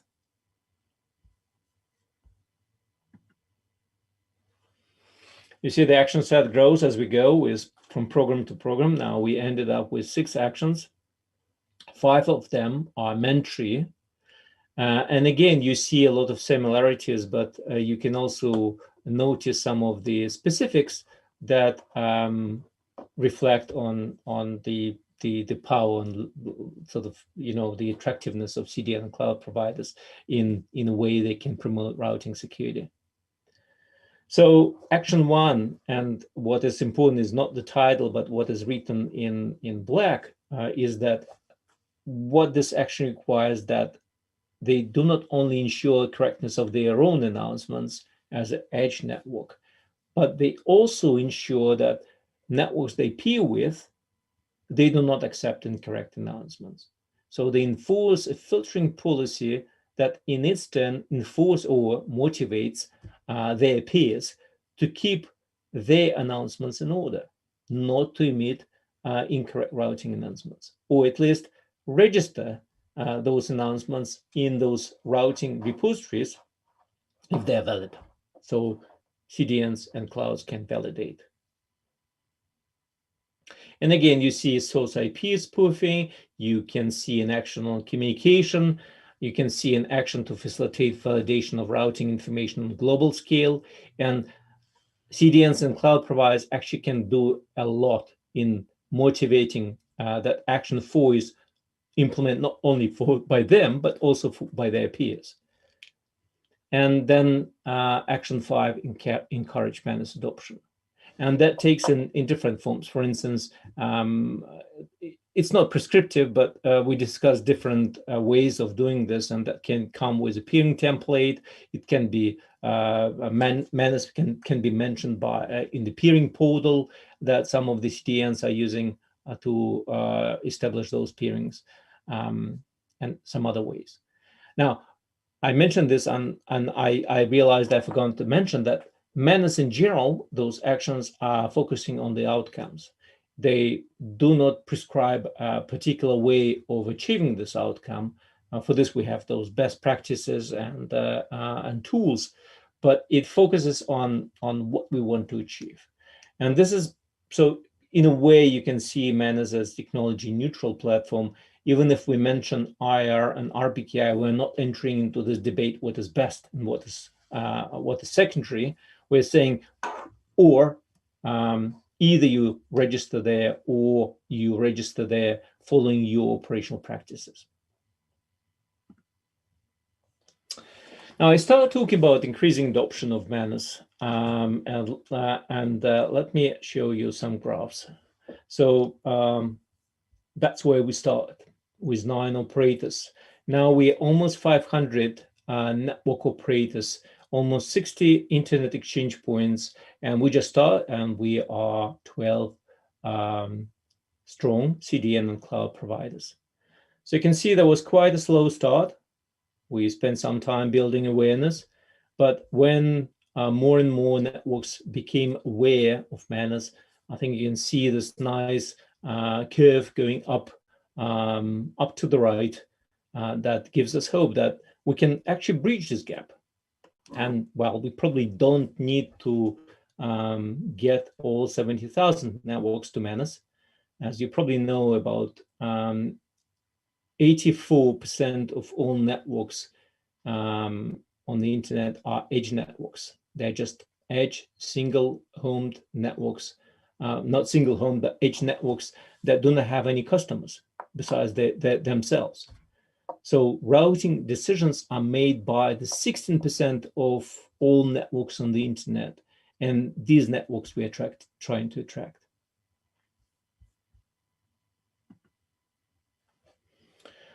The effort is really global, with some noticeable countries like US, because US is also a big country. It's a lot of networks operating there, but also Brazil. That's an interesting story here. And this is due to a project that Brazilian NIC started in the country called Secure Internet. Brazil has been notorious for routing incidents and lack of routing hygiene. So NIC.br, which is a network coordination center and also a DNS registry for .br, they started this project called Secure Internet, where they went from region to region promoting routing security practices and inviting people to join Manus once they implemented those actions. And that created influx, very positive influx of application to the Manus effort. That's why we have so many Brazilian members in Manus. But that also improved routing security. There are much fewer incidents in Brazil over 3 years that this security program was working. Now, this is speculative, so I love this slide, but I specifically titled this "Impact of Efforts like Manus on Routing Security." We cannot prove that efforts like Manus really caused reduction of routing incidents, but I like this sort of, there is some correlation, obviously. We see increase in Manus participants, and we see steady decrease in routing incidents.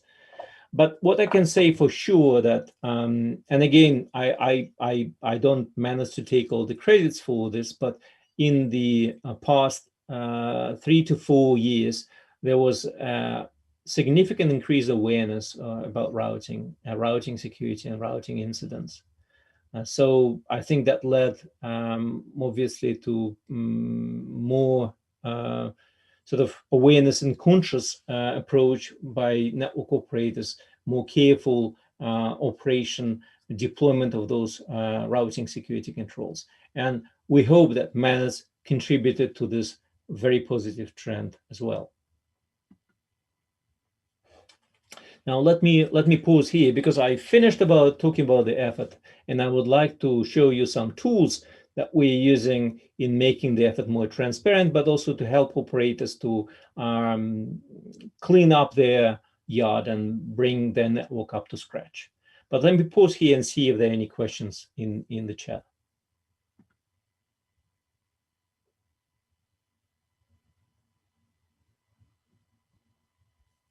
No? Okay. There is a question in the chat from Sally. So I repeat, it's does the frequency of the placement of IXPs increase the security along the routing path? The IXP acts like a speed bump. Frequency and placement of IXPs. Well, so let me put it that way. I mentioned that there are 70,000 networks operating, and each of those networks can be a culprit, can cause a routing incident. But the more networks implement routing security controls, the more prevention for propagation of these routing incidents happen. It's like virus. I mean, it's an obvious analogy here. The more networks that are immune, and in this particular case, that can protect, that can stop this infection or false announcement to propagate, the smaller the scope of routing incident and the smaller the impact. Now, internet exchange points, they can do, they really speed bump in this case because they secure a crossroads of maybe 10 or maybe several hundred of networks, right? Several hundred of crossroads that they can secure with just one go.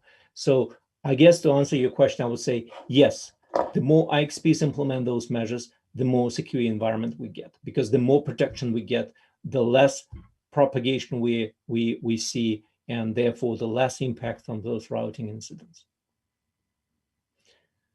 Just a follow-up, there is another thing talking about the IXPs. So many of those incidents are really misconfigurations, because it's very easy to misconfigure something and that error will spread very quickly. But it's known that there's some fly-by spammers, for instance, that use very local environment like internet exchange point. They will appear there, they will inject this false announcement.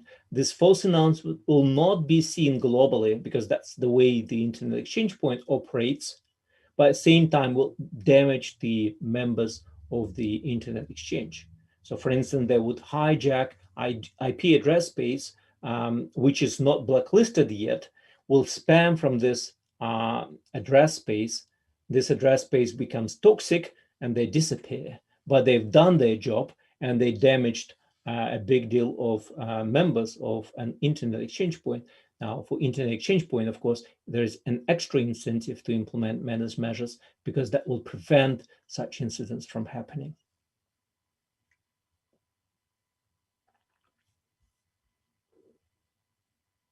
I hope that answers your question. Okay, if there are no more questions, let me continue with Menace Observatory, and we can discuss other stuff when at the end of the presentation. So 2 years ago, 1.5 years, we launched a tool which we called Menace Observatory. And the motivation was that for Menace effort to be credible and really aspire to become a norm in routing operations, it needs to be transparent. At the moment, we are not there yet, by the way. And at the moment, if you look at the Menace website, you see a table with network operators and some of sort of ticks, what kind of actions they implement. And for a third party, that might look as self-declared conformance, which is not the case. As I told you, when the network joins Menace, we do the audit. To the best of our abilities, we don't do on-site audit. We do this from the outside, and there are some things that you unfortunately cannot see from the outside. But still, to the best of our ability, we check that what the network claims they implement is indeed visible from the outside. But on the website, that's not visible. So our intention is to create a tool and ultimately publicly expose level of conformance of Menace participants. So you can see that these networks are really doing well, and maybe some of the networks need to put an extra effort to make their network really secure. So that was the motivation for the Menace Observatory. Another motivation, which is we have accomplished, that we need a tool to do the audit in a more consistent and more automated manner. And we're using Menace Observatory ourselves as a tool on a day-to-day evaluation of application that we receive from potential Menace members. We create a measurement framework, and the requirements for this measurement framework was it should be transparent. So it should use publicly accessible data. So there's no question why you decide that I'm non-compliant. It's all in principle traceable to original source, and anyone can perform the same measurements. It should be passive, because we want to measure any network without necessarily cooperation from this network. And we want to measure, in fact, all networks on the internet, all 70,000. It has to be passive. And it has to be evolving. So Menace community has the final say and can decide what should be measured and what not. What is the criteria for conformance and what's not. So launched last year in August, so slightly more than 1 year. We use trusted, publicly available third-party data. We do not do measurements ourselves, but we ingest this data and we calculate the metrics based on the framework that we created. So anyone can view aggregated data, and what we call aggregated, that's per region, per country. But in a public view, we are not showing data related to a particular network, because at this point, we are not at the stage where we want to Menace Observatory to become a finger-pointing tool.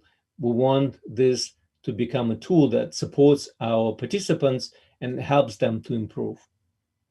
So Menace participants, so those who join the effort, they have access to detailed data about their own network, and they also have aggregated data about all networks of the participants of Menace. And the latter is needed to stimulate some peer pressure, where we can have discussion why some of the members are fully conformant and some of the participants are not so much.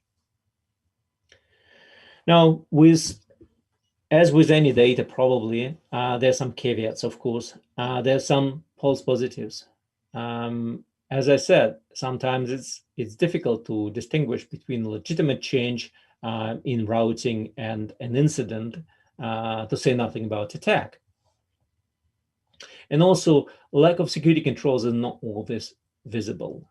For instance, we measure conformance on filtering as an absence of routing security incidents where a network was implicated in. But that's not, strictly speaking, true, because you might have been just lucky not having any routing incidents, but also not having any controls. To really ensure that controls are in place, what you need to do, you need to on-site audit. And this is at the moment well beyond our reach and our capabilities. So let me show you some screenshots. And well, this is a public face of the observatory. Anyone can go and look this up. If you scroll down, you will see the map. You can do this by geography. You can click on the country. You can see some statistics. You can see how countries are doing, for instance, right? And this landing page, it shows you a state of routing security. But routing security, and that's important note, from Manus perspective. It shows routing security from the perspective of Manus conformers, which is not the same as just routing security in general. Because what we call by incidents, it is not necessarily routing incidents, it's incidents of non-conformance, right? There is a difference. They are related, and of course, there are correlation, but really observatory is focusing on looking at routing through the prism of Manus conformance, Manus readiness, what we call it. And at the bottom, you can see numbers for, in this case, for APNIC region, on Manus readiness of all networks in this region.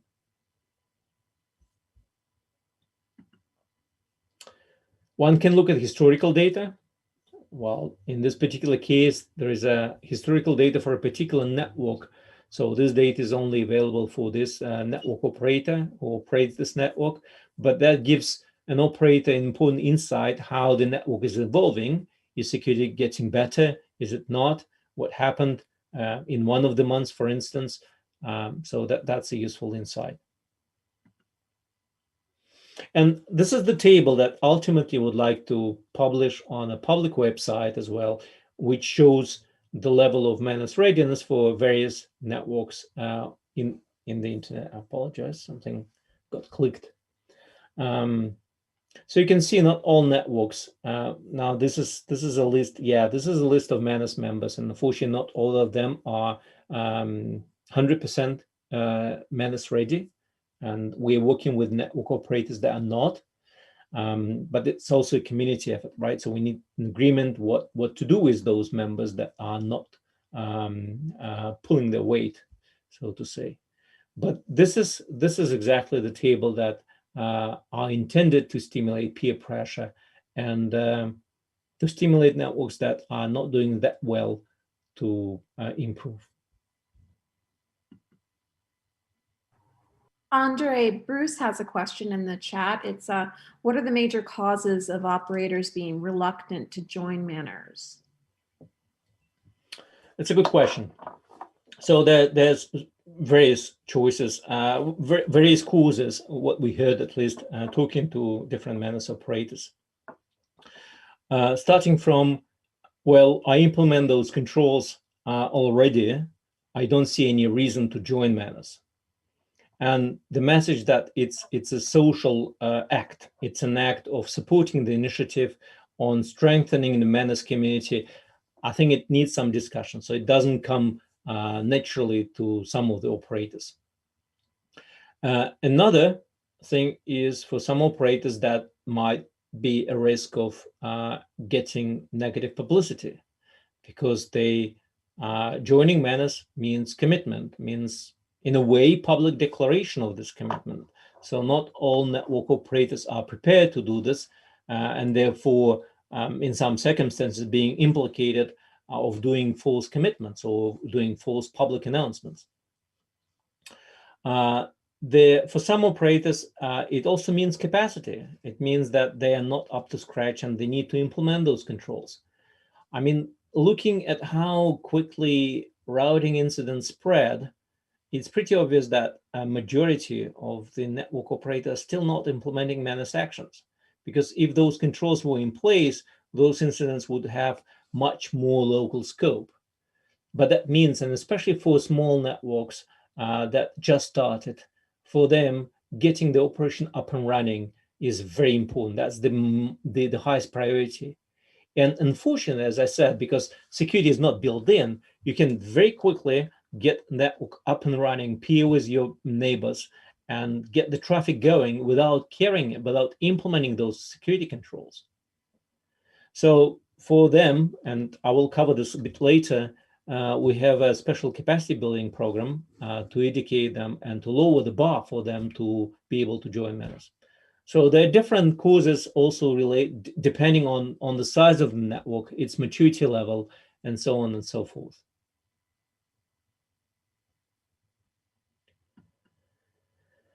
Okay, well, I'm heading towards the end, and yes, I would like to show you a couple of slides on our training and capacity building.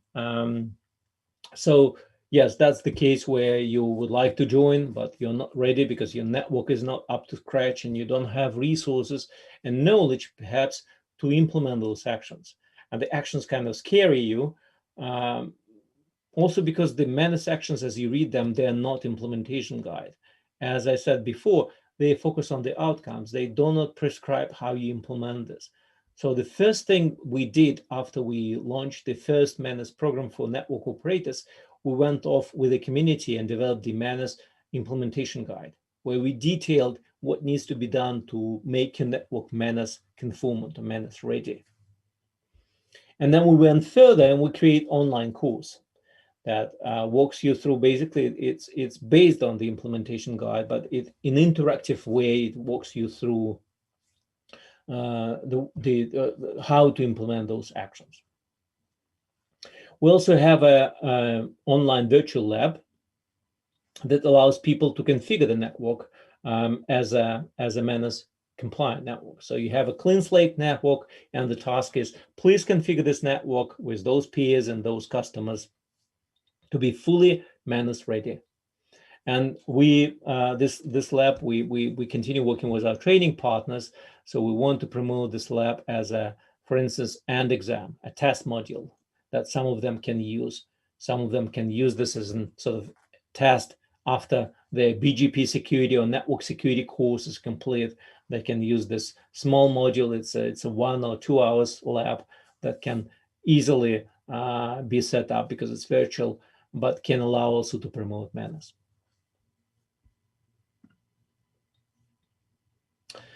Now, to finish up, I'd like to say that Menace is an important step. It's not the solution. Many things have to happen before we can declare our job done and routing system secure. Security is a process, not a state. So we need continuous, constant attention to those issues, right? And Menace is an ongoing effort. It actually stimulates this attention. It stimulates activity in the community as well. So we are on alert when something like this happens. It's a minimum that operators should consider. And I think more and more, we see that in operation environment that becomes more a norm. And if you're not implementing this stuff, people might look at you. I think people are not ready yet to create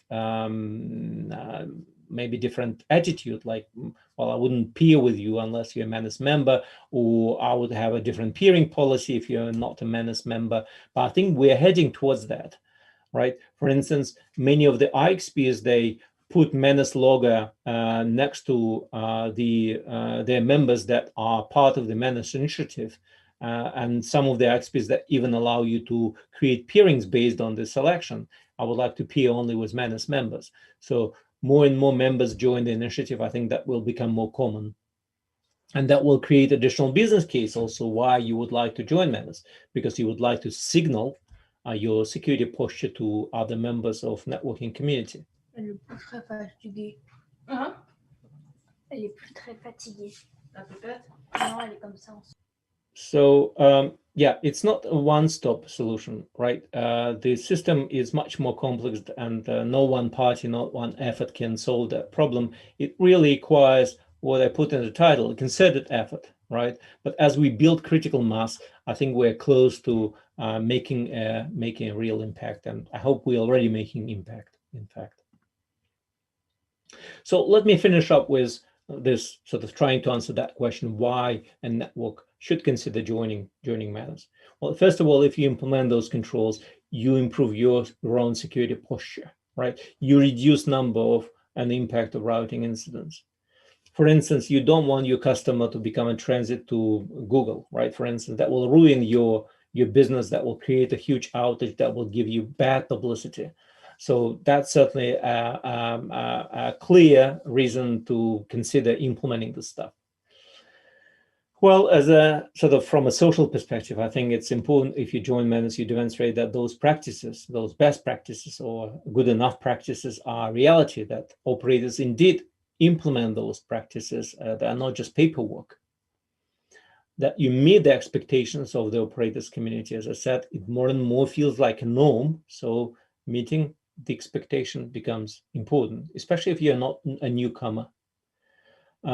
Join community of security-minded operators. Sometimes we have very interesting discussions on the mailing list, and we are stimulating this. We are stimulating self-governance structure, because while Internet Society is supporting Menace, we see Menace as a truly community effort. And of course, use Menace as a competitive differentiator. In security, and especially in distributed security, is very difficult. One difficult thing is how you signal your security posture.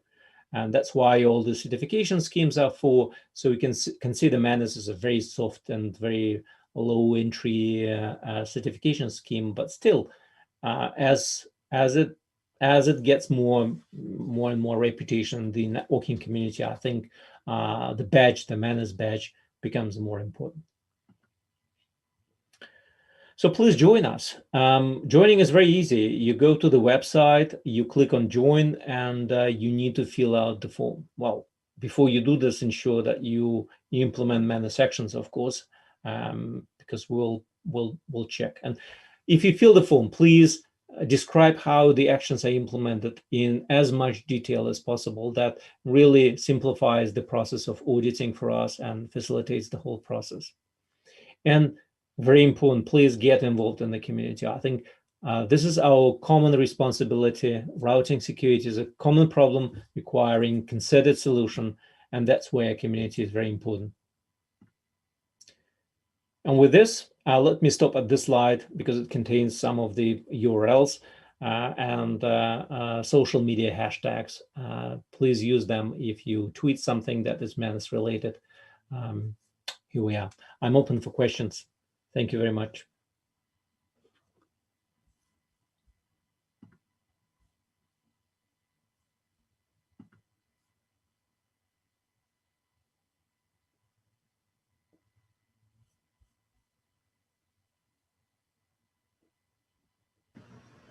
Also, if anyone has any questions, feel free to unmute and just say them out loud.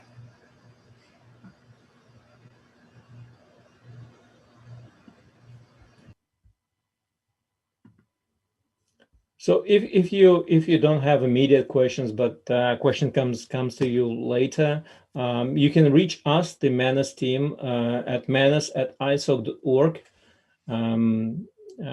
You probably have my email address. It was on the first slide. Please don't hesitate to reach out if you're considering or you're not sure how to join Menace, or you have any other suggestions how to improve this effort, or any other thoughts. We really appreciate that. Thank you very much.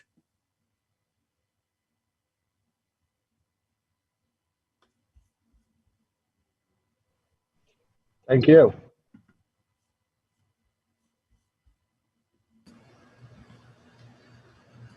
Thanks, Andre. And I believe that is our last session for the day today. So thank you all for joining for our first day of the Indigenous Connectivity Summit. We're going to send out an email tomorrow morning with this Zoom link again, so you can find it pretty easily, so you can hop on tomorrow as well to join us for our program tomorrow. So if you have any questions in the meantime, feel free to email any of us on staff. I'll drop my email right here.